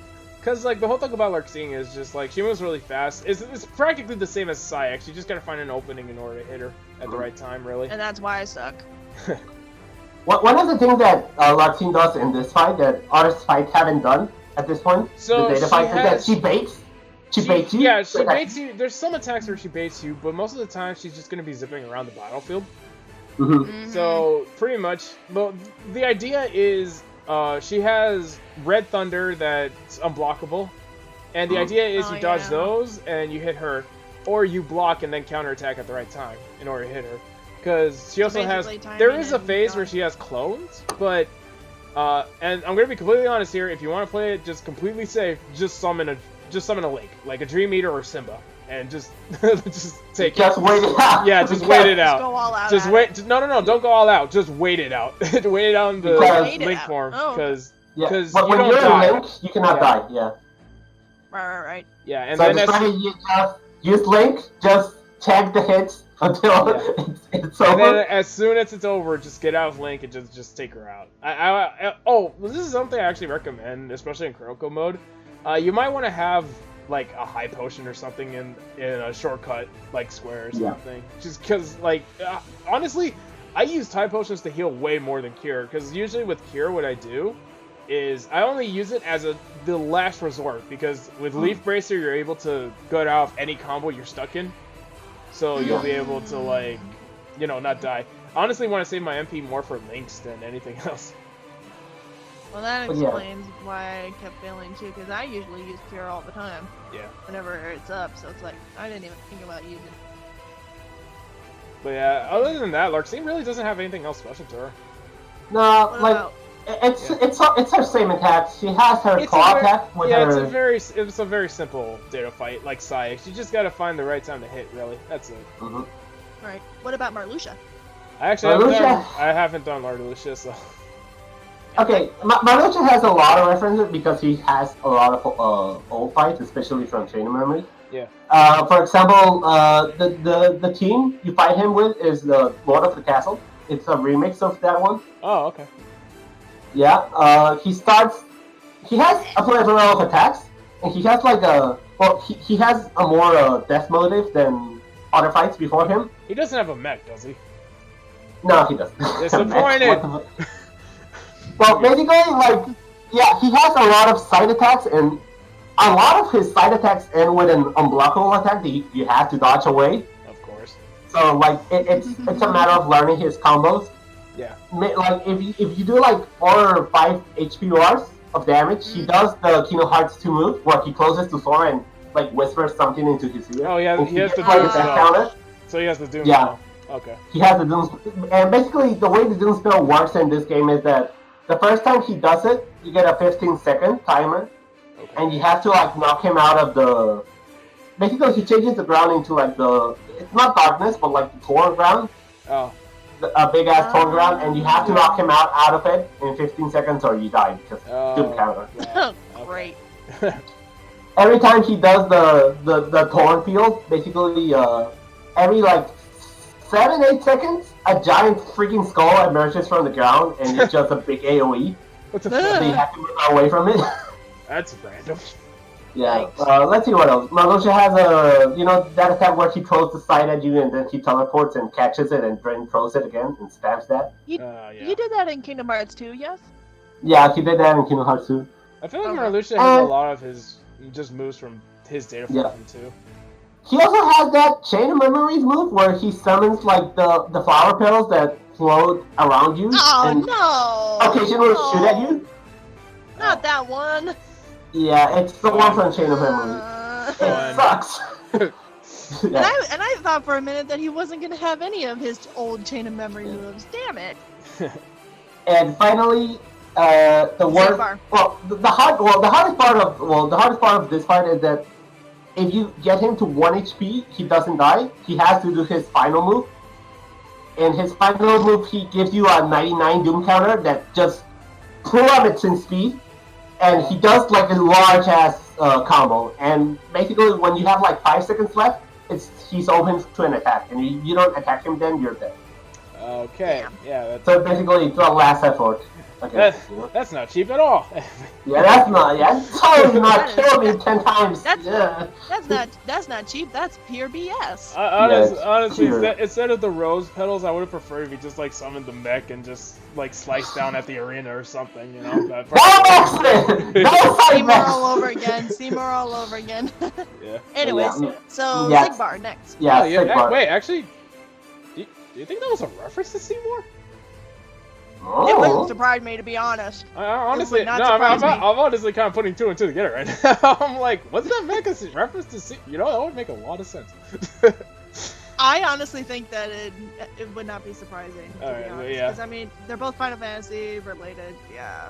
They have practically the same hairstyle, but anyway. Yeah. Go ahead. Okay, so Sigmar has... I want to start with the music. I kind of understand Sigmar fights too. I just haven't beaten him yet, but yeah. Pretty much Sigmar's fight is just a complete block fest. Yeah, you just have to block. Yeah, this one is... Until he gets stunned from his own attacks, and that's when you counter. That's one of the few times he's open. Yeah, because... he also has the showdown. Yeah. Mm-hmm. No, So how similar is he to the Kingdom Hearts 2 remix then? This one's actually a little more different, to be honest. Because in Kingdom Hearts 2, you have so much more room to hit him, and he has way more opportunities to get hit.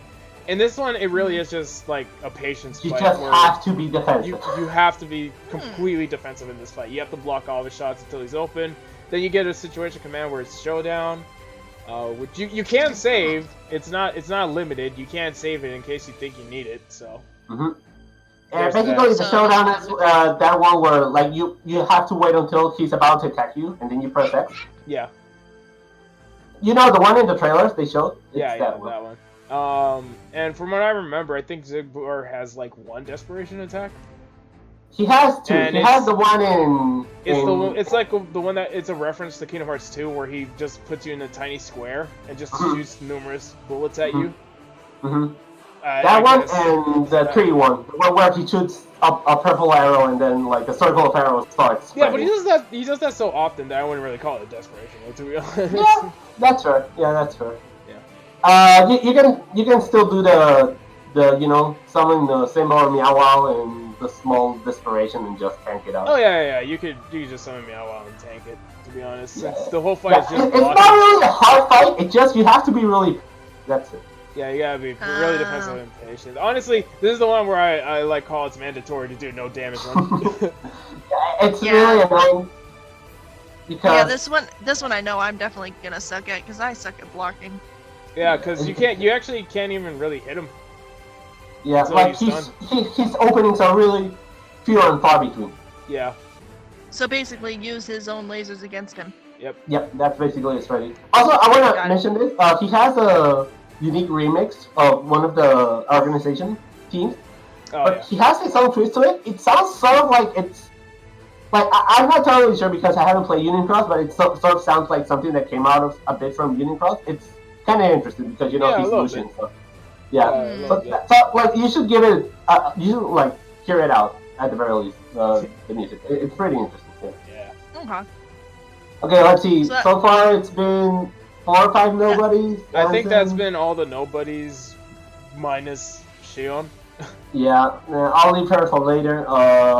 Terranort. Terranort is actually really easy. He has 4 main attacks. Well, 5 main attacks. The 3 main attacks is he does 5 dashes at you, which if you dodge all the 5 dashes, you can hit him. Then he has his his full combo, the Terra combo. He does it 3 times. The Arc Solum? Yeah, the Arc Solum. Every Arc Solum he does, that he starts it, it has a red mark, so you have to dodge it. Yeah. And you can block the third one after the initial part, and then you can counter. So there's another opening there. Okay. And then he has the one where he shoots like the shot lock command, where he shoots a bunch of dark. Yeah. I'm pretty sure you can also block it out. Yeah, I was gonna say. He's really open.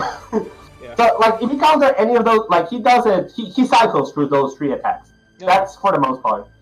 Then it's his guardian attacks. Oh. Where it just generic guardian attack. Okay. You can dodge it. He's open at the very end of that. Also, another opening. He has that special Kingdom Hearts 3 desperation move where everything becomes like light and dark, and just light spits from the ground. Yeah. That attack.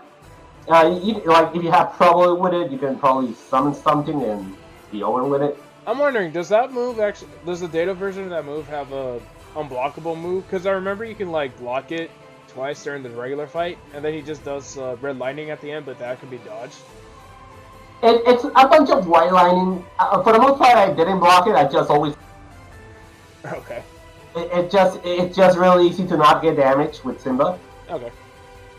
And the final move he actually does is like his special desperation move, where he goes like he actually shines with like Ars Arcanum, and you just have to pray and block or dodge. It's not that long. He only does it once or twice, and then he just starts cycling through the 3 same moves. Actually, it's a pretty disappointing fight. Like it's not that hard once you figure out the 3 moves and how to like run away from them, so you have a time to attack him. It's a really, really easy fight. Did you say? I remember you actually said that one of these boss fights, you can easily skip their final phase. I think. Was it the Ansem one? It was the Ansem one? Yeah. I think it was the Ansem one. Like, you can probably skip it if you have enough damage, yeah. Oh, okay. Because, usually these bosses sometimes have, like, a last phase, and the last phase, they just change their combos completely, and you just have to relearn the fight. That's the bullshit part. Yeah. That doesn't happen with Terranort. Okay. Well, I can see why they made Terranort a little bit easier. Is because this is like the 4th time you actually fight against him in the whole entire Remind. Just saying. You already fought him in Remind. If you can figure him out in Remind, he's not that different from the beta fight. Okay. He just has a couple of red attacks. Yeah. But it's like if you get the timing right, it's not a problem at all. What about He's starting to turn into Monstro. He keeps coming and coming and coming. Still kind of surprised Monster wasn't in this game, but yeah. Yeah. Thank God. He has the same team as he has always, It's not a different music or anything. Then comes freaking Benitez. Benitez? I'm sorry, I hate him. Kinda annoying.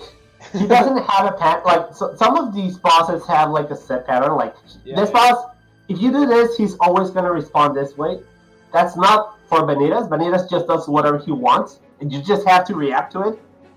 So it's really random. It's really random, like Benitez. Yeah, makes sense. Yeah, it's annoying. That's what I really want to go with. He has all his attacks. He has the one where he goes to the ground, emerges, and fire starts spinning all over the place. He does that 3 times in a row. He has he's actually open when in the fire one, because when he comes up, like, he's actually open in the air, so you can combo him there. Yep. Yeah, now you see why I hate him so much. There's actually 2 variants to that one. There's one where he goes super up in the air, and then he stays in the air for a bit and then falls. That's one opening. Yeah. The other one is when he goes, but just slightly, and then he takes you out and teleports and does the Ice Slam attack. Oh. You cannot block the Ice Slam attack. You have to dodge it. I'm not surprised. So is that similar to Birth by Sleep? It's similar to Birth by Sleep, yeah. Okay, so I was right. He teleports behind you and he just slashes at you. I'm gonna ask real quick, does he have any moves like Vanitas Remnant from Birth by Sleep, or does he just have regular Vanitas moves? He has a worse move than that. Oh, no wonder why I hate him so much. Oh, God. No wonder why I hate him so much. After you do enough damage, he summons the Keyblade. My soul just left my body. Give me a second. Oh. Jeez. Okay. Oh, great. Okay, he summons his Keyblade, right? Whatever you want to call it. No. You know? Oh, yeah. He does, he spits a Blizzaga at you. If you're in your normal form and you get hit by the Blizzaga, you get frozen and I remember. Those are not blockable. You have to dodge it's not blockable, you have to dodge it. Or you have to be like, I don't know, final form, so you don't get frozen. You know, because final form for some reason doesn't get status. Actually, none of the Keyblade forms can get status effect. Oh, that's so good. Yeah, you want to save that just in case you miss. You have to dodge the ice and the rush 3 times. Yeah. That's the first time. That's not that bad. Like you can manage that. The bad one is the second one. When he's about like almost dead, he does the second one where he looks like he's gonna do the same attack, but then he goes to the middle and he involves himself in that dark shield he does in the Vanitas Remnant fight, and he just starts spitting at you like his shadow clothes. Oh my god. But he mixes it up with the Keyblade throws. Oh my god. And you cannot block the Keyblade throws. So you have to do a mixture between blocking and dodging, and it's 1 minute long of just dodging and blocking, and you have to memorize. Okay, hold on. Question. You mentioned that Vanitas, with his attack in different style, it's random, right? Does that mean that if, say, how you played him, it'll be completely different of how Sid will play it? No, I think what he just means is how his attack pattern goes. He'll still have the same exact attacks, just like maybe he'll attack and then dodge, or maybe he'll do a 3-string attack. That's what he meant by random. It's not a set pattern. He has a set of attacks, but you don't know which one he's gonna do. So you just have to go for the worst one, you know? Yeah. So Sid might have a different style player than you did. He's gonna have a different style from me. Good luck, Sid. Good luck. I'm gonna be honest, I didn't really find Vanitas that hard when I tried him. He's not that hard until after he does the bullshit attack. Because this is not, like, the bullshit attack is not the worst part. The worst part is he does the bullshit attack, the 1 minute long attack, and then his whole playstyle is completely different. Yeah. Like, I don't think he... Like, do you think a Link would last long enough in order to survive it, or do you think it's too long for the Link to last?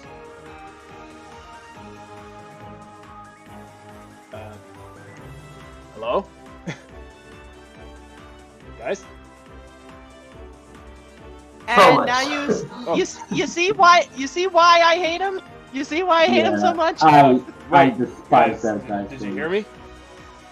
No, it like froze for a second. Yeah, it crashed for a second there for some reason. Oh, rip. Yeah, we hear you now. Yeah, well, I was gonna ask, do you think that the Links can last long enough for that 1 minute attack, or do you think it's too long for a Link to last just to survive it? For the 1 minute long, well, it's not really 1 minute long. It's like it just feels that way. Like 30-40 seconds. It's 30-40 seconds. Okay. It's like if you do meow wow, it's enough. All right, so I guess the Link is the go-to way to just survive it. Yeah, he's open after that, so that's a good thing. Okay. Well, yeah, that's the news fight. Fuck that guy. What about Replica? Oh god. Okay, this fight. Maybe I shouldn't have said that one. This fight, I know. I've done this fight too. Sid had such a better time than me with this fight. Yeah, so Replica. So, like Gonzak said, Replica is kind of the same as Vanitas, where he has a pretty erratic range of attacks. And really, the best way to handle him is like just going full ham. Like, this is probably one of the fights where I say if you want to button mash as much as you can until you can. Oh, good! So I have a chance with Replica. Awesome! Because like this fight, the whole thing is that Replica, like what he tries to do is he tries to get you open by swinging and missing. Because he loves to like dodge and block at the same time. He baits the shit out of you. Yeah, he baits you so much. He baits you so much in the fight. Honestly, the worst thing about Replica really is just his Dark Aura attack, because it expanded from Kingdom Hearts 1. But besides that, is it blockable? One part of it is, because Riku has 3 unblockable attacks, if I remember correctly. He has, he throws a dark, like, frisbee. That one's unblockable. he has red lightning that appears underneath you sometimes. That one's unblockable. And when he does a long string that launches you up in the air, the last hit is unblockable. So you can block pretty much all the combo until the last attack. So those are dodgeable, though, right? Yeah. Yeah. And I think that like you're supposed to dodge it. That's what like. Yeah, unblockables. It doesn't give you an option to block. Yeah, unblockables are supposed to be dodged. Yeah. But besides that, really, just like you can either block and counterattack him or just go full ham. I'm gonna be honest. During the last phases of the fight, I just went full ham and I beat him because I was getting really annoyed at him by the end. And the good thing about this fight, unlike the Benitez one, is Riku doesn't change his playstyle between the fights. He's always going to do the same stuff. It's just really long and annoying. Really? So he's not as annoying as Benitez. No. No. After you figure him out, no. But figuring him out is annoying. That's the point. By the way, I hope you get used to hearing every data fight saying their catchphrase. Oh yeah. Oh yeah. Holy crap. That's the point where I just mute it. If there's ever gonna be an updated patch, could you guys like just have them shut up for at least a few seconds? You have no idea how many times I heard Lark say, "What's the matter?" Yeah, I know. Oh my god. She does it like 10 times. I'm not gonna lie. I'm not gonna lie. Like in the middle of the work, I think I was just hearing Larxene saying that multiple times. One time like I said, that's the point where I just mute it. I just mute the TV and I just go all out as far as I can. I think I got PTSD from data fights as well. Oh, poor Sam. But yeah, But yeah, besides that, Repliku actually honestly isn't that bad. Also, he has Dark Aura, you know, and it's really long, but you can probably just use the link and. Almost all, yeah, you can use a link, but pretty much all of Dark Aura is blockable besides the red lightning that appears underneath. One easy method I saw that a person did was like they did a ground block during the first attack, then they jumped in the air and did a side dodge, and then they just like stayed in the air and dodged when they needed to, but blocked the rest of the attacks. It's honestly the easiest way to handle it. Basically, you just have to watch the video and imitate it, and you're gonna be fine. Yeah. it's really the solution, you know? Yeah. Okay. Young Xehanort.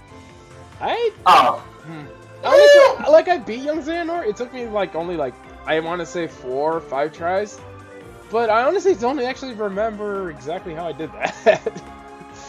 Basically, he has time attacks, you know? Yeah. If you don't want to combo him too hard, no, because he then retaliates and he does time stop, and if he grabs you, he just depletes your HP. From what I remember, almost all of his attacks are actually blockable. I think he only has one unblockable attack, from what I remember. He has all blockable attacks, but he has a couple of attacks where he breaks your block, but you can still do that, the circle counter. Yeah. So it's fine. He doesn't have any unblockable attacks. Honestly, I think at the middle of the fight he does time stop. That's what I was gonna say. I think around the end, during his desperation, he just does a time stop, and it's practically the same as Dream Drop Distance. Yeah. So basically, you wanna kill him before that completes, otherwise he restores a bit of HP. Yeah. Okay. So, yeah, it's not really a hard fight. I feel like the 3D one was a bit harder, to be honest. Honestly, I prefer when bosses just use Cure instead of that. Yeah, instead of time stop. I hate time stop, but that's like that, and after he does the first time stop, like the first big time stop, his combos change a bit. You can get used to it. It's not that bad. It's still the same combos. I'm trying to think right now. So with Luxord and Young Xehanort, that's 2 people that can use time. Well, technically, there are time users, because remember, Luxord has time powers. That's his thing. Yeah.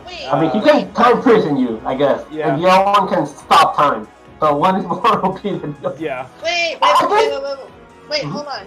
Didn't Genzo have a time of sorts? Or am I just dreaming? Genzo? Session? I don't know. Wasn't Session powers? He was something. It wasn't time though. Was it like a change of scenery? Hold on, I'll look it up. You just keep going. Yeah, I'm sorry. I just. Okay, what else is missing now? It seemed familiar. Yeah, who are we missing? I'm like trying to count of who we did, and I lost. I know the last two. I just want to know if we're ready. Okay, so we already talked about Syx, Vanita, Yeah. Larcene, Luxor, Marusha, Terranord, Young Xehanort, Vanitas. Vanitas, Ansem, Replicu. We're missing 3. 3? I'm missing. Did we talk about Ansem and Semnus? Yeah, we did. Okay, then. But I already. Maybe I didn't do Zemnis. Okay, yeah, so yeah, we're down to the last 2. Okay, yeah, Okay. Hmm? Zexion's power was illusions. Oh, Okay, yeah, yeah, that makes so sense. yeah, changing the scenery, changing everything. But no, yeah, it was Okay, yeah. illusions. That makes a lot. Come on, Ariana, choose something. Okay, yeah, the last 2 fights are it's freaking Master Xehanort, old Master Xehanort, Oh. and the other one is Shion. Wait. Hold on. Is Is it old Master Xehanort, like old Master Xehanort, or is it Goat Xehanort? It's old Master Xehanort. Oh, okay. So Not the sure. original Master Xehanort. Okay. It's old Master. I'll go for Shion first, Okay. because just to be the old man left. Shion!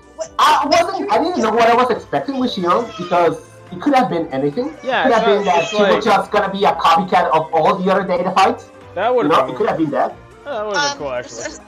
Sorry to pause you just for a second. Which one opens up first, Shion or Master Xehanort? Both open together when you they beat open all up the together. other ones. Oh. Yeah. Oh. So Okay. it's the last 2, no matter what. Oh, okay. Anyways, continue. Yeah. So let's see. Oh, by the way, the way you fight her, it's her she's in her black coat with the thing up. You know, you cannot see her face. Ha. The hood, yeah. Okay, and no, she's not a copycat fight. Like she is, but not that way. Okay. She fights with the King and Key, and it's sort of similar to the Roxas fight, just harder. It's a harder Roxas fight from KH2. Huh. Like she starts right away and she spams a shit ton of light pillars all over the place. Oh wow. She's actually, I'm gonna be honest, like a lot of people say she's actually really, but it didn't take me that long to figure her out. Yeah. Like it looks chaotic, but she actually has a pattern. Like you can if you fight her long enough, you can sort of tell that she's gonna do like 5 light pillars, and I can count it here. I feel or like stuff if you had an easy enough time with the Roxas fight, you probably would have a pretty decent time here, honestly. Mm-hmm. So yeah, it's a combination of spamming the light, and she occasionally does a strike rate at you, and then she just does normal combos. Everything can be blocked. She has an attack where she does triple strike, and the third strike breaks your block, but you can do the counter block to like gain an advantage. Does she have a giant mech? No. Sorry, she doesn't transform into her big form. Damn it! I wish she did. I kind of wish that she was able to transform in that form. Damn it! She still has her unit That would attack. have been great to fight.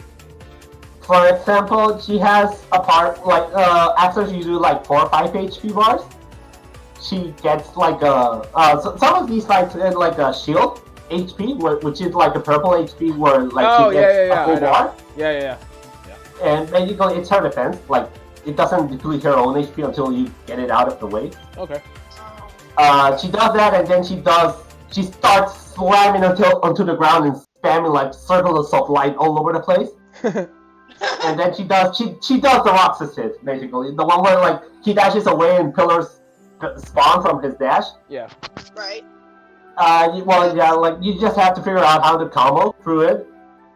Okay. And then the fight, this is where the fight changes. Like she starts doing new attacks. Okay. For example, she can just teleport over you and do like a Keyblade slam, and if you get hit, you get stunned, and then you get hit by the next attack. Okay. So you want to dodge that. When she's like 2-3 HP bars left, she just spawns in like the side of the field. She's like ready somewhere, and she just starts spamming light all over the place. And at that point, you just want to summon and dodge, I guess. Yeah, that sounds like the easiest thing. Guys, I'm sorry. I actually don't think we talked about Zemnis. We did. We did? Yeah, I Zemnis. think we did. Yeah, we did. Yeah, like it was Oh, pretty okay. short. I remember. Oh, okay, that's fine. Okay, continue. Sorry. Mhm. But yeah, like and basically her final attack looks a bit like her big form attack, where she like where she puts the keyblades in the air and like the light just starts falling to the ground against her Roxas fight, you know. Ah, So it's sort of an homage to that one. yeah. But like once you figure that out, and once you figure out her second phase, she's not that complicated. It looks intimidating. It's like you see someone fight her, and it looks really intimidating. But like if you're patient, it's not that bad. Okay. Okay, and That's and it. her freaking remake of her music, you want to listen to that? It's really good. It has like a part where the music just stops and it just starts playing Dearly Beloved Nice. in the middle of the fight. It's really, really, really good. You have to listen to that one. Yeah, I love Shion's like okay, same way. I know I've expressed my feelings of the character before, but I do love Shion's theme. Yeah. I really It's such a dynamic, like it's a remake of her music. So dynamic, and it just has all other types of music added to it. It's really, really good. You have to listen. It's one of the better boss fights in the game, like music. Yeah. And then there's All Master Sandor. He also has like a unique version of his. Like he has a unique version of his music, of his final boss music. Okay. It's really, really good. And basically, it's All Master Sandor with the Keyblade, you know. Oh. That's And you can see Kingdom Hearts in the distance. And it's basically him just spamming Kingdom Hearts at you. I was gonna say, okay, is he just gonna shoot the moon at you? Like he starts and he throws the purple meteors from the normal fight, not the big. Oh, meteors. okay. Oh, thank God. Oh. He throws you that, and then he summons a sort of mecha lasers, mecha Kingdom Hearts lasers that Okay. What? just drain your HP if you get hit. Like it looks like a bunch of keyblades attached to like a big cannon. You know that attack he does you know that attack he does at the end of Kingdom Hearts where he sits in his organization's Yeah. thing? And the final attack is like a big cannon that looks like has like pointy things. Yeah. It's a bunch of those things, you know? Okay. So yeah, you have to dodge that. Okie dokie. And then his second attack is he throws the X-Blade at you. And if he manages to throw the X-Blade, even if you dodge it, he just starts spamming Blissasa, Firasas, 3 Firasas, and then he summons 3 Tondasas at you. And you're basically dead at that point. Okay. Honestly, I would have loved this game like 1,000 times more if he said he throws the Keyblade at you and then he just starts beating you down with his fist. But yeah, like, basically he spams like 6 frost spells at you. Wow. And every punch is just back in my day, back in my day. Anyway, But the fun thing you can do is like you can attack when he throws the Keyblade, and the Keyblades collide, and it returns back to him. I was And gonna he say, so doesn't you can do bounce it anything. back to him practically. Yeah, you can bounce it back to him. That's basically what you really want to do. You can also block it, but it's not as fun as bouncing it back to him. You know, it's funny. I remember that there during the final boss fight with him, he did have a move where he just used all 3 elemental Zaws like at once. Yeah, but it's a milder version than this one because in this one he also mixes the Kingdom Hearts laser. I'm just gonna call it that. He just mixes it with the Kingdom Hearts laser. I still, like you saying Kingdom Hearts lasers, but I keep thinking it's like from Hyrule Warriors with Skull Kid, where he just throws fucking Majora's Moon at people. or like if you get the max level hook shot and you just like freaking bring down Majora's Moon on the enemies. That's just what I imagine. Let's see, what else happens? After that, he summons Kingdom Hearts. Like everything gets involved in light, and he summons all the light pillars. He just starts throwing it at you, and then he does a unique attack. Where like whenever he when he's in that mode, each strike he does makes like a temporary Keyblade construct.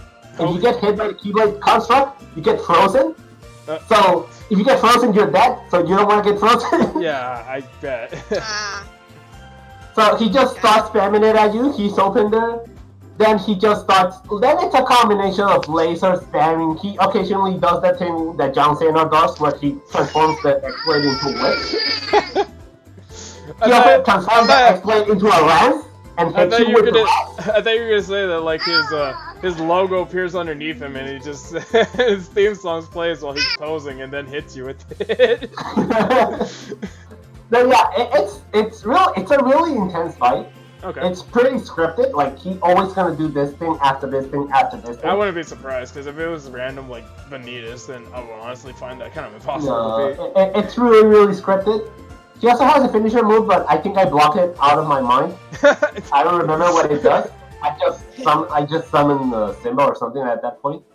He's not actually that hard once you figure out how you're supposed to counter. I thought you were gonna say you get beaten down so hard by that finisher move, you lose memory of what the hell just happened.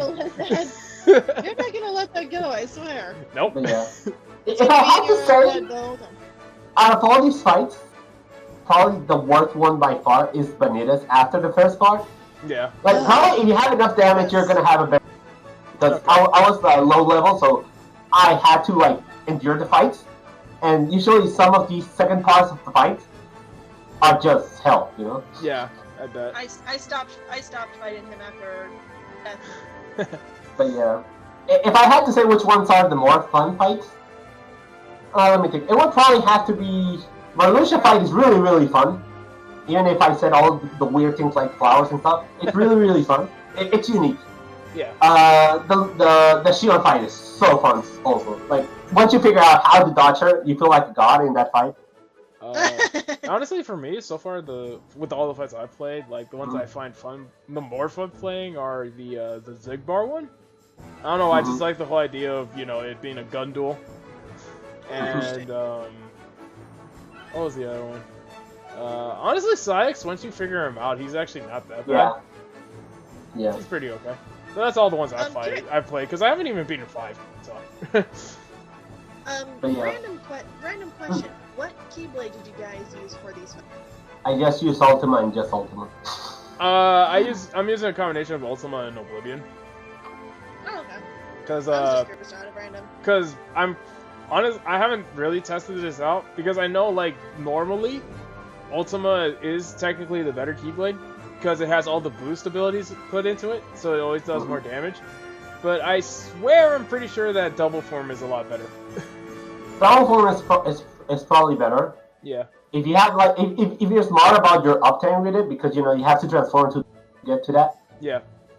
But yeah, like if you can uptime the double form, the Oblivion Old Keepers are better for this fight. I just don't have access to Oblivion because I was doing this in pro. I mean, you can still use Golf Keeper, but yeah. Yeah. This is a bit of tidbit. Basically, when we finish all these fights, so it's like since computer overloads and they didn't find shit. Okay, and I'm gonna stop you there. Okay, and I'm gonna stop you there. Yeah, but that's it. You did this for nothing. Okay. I'm just gonna stop you there because I know who the secret boss is, and yes, I do know that there are 2 different endings. But I want to get to there myself. Okay. I was gonna say, and I've already. Yeah, that's fun. I want to get there myself. Oh, yeah. But yeah, so alright, yeah, that was Limit Cut. Limit Cut is honestly just the Zeta fights, and if you guys are trying it, good luck. Yeah. Ah man, but honestly, all in all, like with the Remind DLC, I can safely say that Kingdom Hearts 3 is my second favorite of the whole series. So will you put like 2 first? 2 is my all-time favorite, just because I love how the game flows with 2.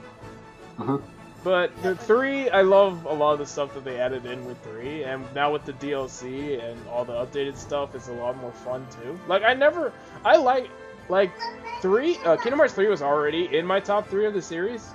I'm just gonna say that right now. And now I was like, all it has to do is add in a little stuff like 2 did, Final Mix, and it would easily be on the second for me, and it did. So that's number 2 for me. Nice. Yeah, for me, I would say in order from everything now is Kingdom Hearts 2, then 3 in addition with Remind, and then Dream Drop Distance. Yeah. It used to be it used to be Kingdom Hearts 2, Dream Guard Distance, and Birth by Sleep. Birth by Sleep is now 4. But so far that's been my order. I'm gonna say 2, 3. Actually, because I actually like the game mode, the Chain of Memories. Wow. And then Birth by Sleep, and then 3D, because I have angst against balloons in 3D. You know? And then 1. Sadly. Yeah. It's not because it's bad, but because, you know. Honestly, I'm gonna say like 1. That's just a lot like more. just like the thing about 1 is like I still find enjoyment with it, but man, is it dated with today's standards. It really. Like I The feel quality, like the honestly, I amount. feel like they should probably like at some point remake, like just completely remaster 1.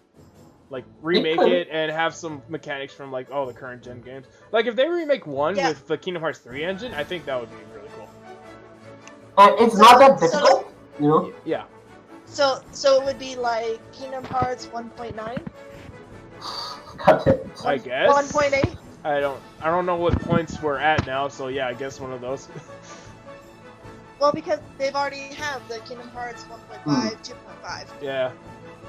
So I'm thinking 1.8. Or you know, just do what 1.9. you're doing with Final Fantasy 7. Just call it Kingdom Hearts Remake. Oh. So yeah. So yeah, also, funny enough, Kingdom Hearts Source Beginning. Yeah, sure. Also, yeah, this actually just got announced like today, I think. But apparently, today or yesterday, one of the two. One of the two, but at the time of this recording. But apparently, there was actually talk about another game in the works right now and it was dubbed Project Xehanort. And apparently it's now known as Kingdom Hearts Dark Road. It's going to be a mobile game, and it's apparently going to go into pretty much what happened to Xehanort before he talked to the Master of Masters, and why he decided to just become a Secret of Darkness. So you're gonna see him time travel or some shit? Probably, but pretty much what it is, it's another mobile game that you have to play in order to understand the fucking lore in this. Just like Yuna and Cross. Yeah. I'm gonna predict this right now. Yeah. Xehanort is totally gonna find Lucio in another body. Oh, yeah, probably.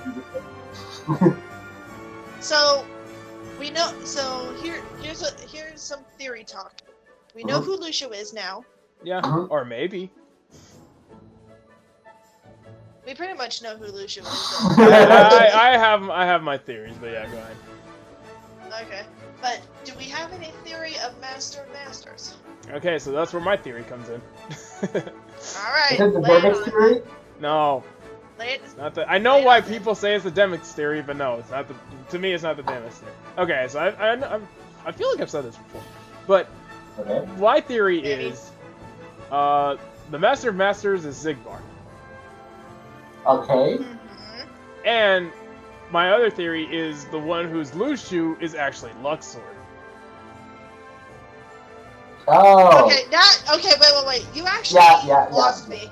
So Luxord is actually Lucio. Xigbar is the Master of Masters. I know it sounds crazy. It's just a feeling I really have, but like I feel like that's a kind of like a more fun connection. Because like the Master of Masters just seems like he just trying to play everybody, right? He's just trying to get an agenda done, but like in only the way he knows how. Then all of a sudden, like we have Luxord, who we know can manipulate time. He has something to do with Xigbar. His identity is a mystery, and he gave something to Sora to help him out. A wild card, yeah, but we don't know what is on it or anything. The reason I'm saying this is because I feel like Lucio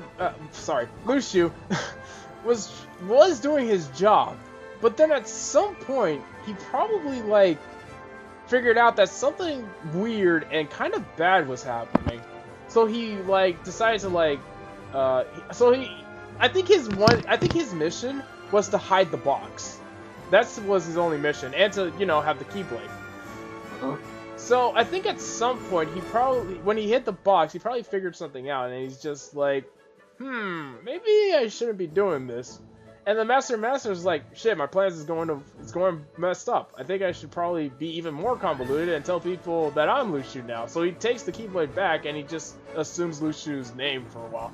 Because it's not like this hasn't happened before. I mean, freaking Ansem Seeker of Darkness, he took Ansem's name just to fuck with the guy, you know? Anyways, that's what I'm thinking. I know it's kind of like a long shot, but that's just how I feel. Plus, Luxord's name is the closest to Lushu, so. Well, your theory is a lot better than mine, anyway. And yeah, I know everyone wants to say it's Demix, but honestly, I feel like it shouldn't be Demix, you know? I feel like Demix should just be his own quirky character, you know? Yeah. I was gonna say Deadpool, but okay. Oh, for God's sakes. But at the same time, we don't know his backstory either. We don't even. Yeah, I know he's like somehow also connected to the Keyblade War and all that crap, blah blah blah. Although I did point this out when I was playing Remind, and Gonzak's there, so I'm not pulling shit out of my ass. Right. But like, I kind of pointed this out because like at one scene we actually saw Brain with his hat off. So we actually saw his full face and hair. And then I'm just like, you know, if Demix let his hair down, his hair would kind of look like Brain's. So you say, like, Brain is Demix. Yeah. Therefore, he's not Master Solution. Yeah. Okay. I don't know, but that's all my theorizing and bullcrap. I could be completely wrong. I don't know what the fuck Nomura's doing. Yeah. Yeah, no kidding. Gonzak, what's your theory? My theory goes into the realm of spoilers. Okay, yeah, I'm guessing that secret episode shit. So yeah, fuck it. Yeah. Okay. Sadly, I can't talk about it. Yeah.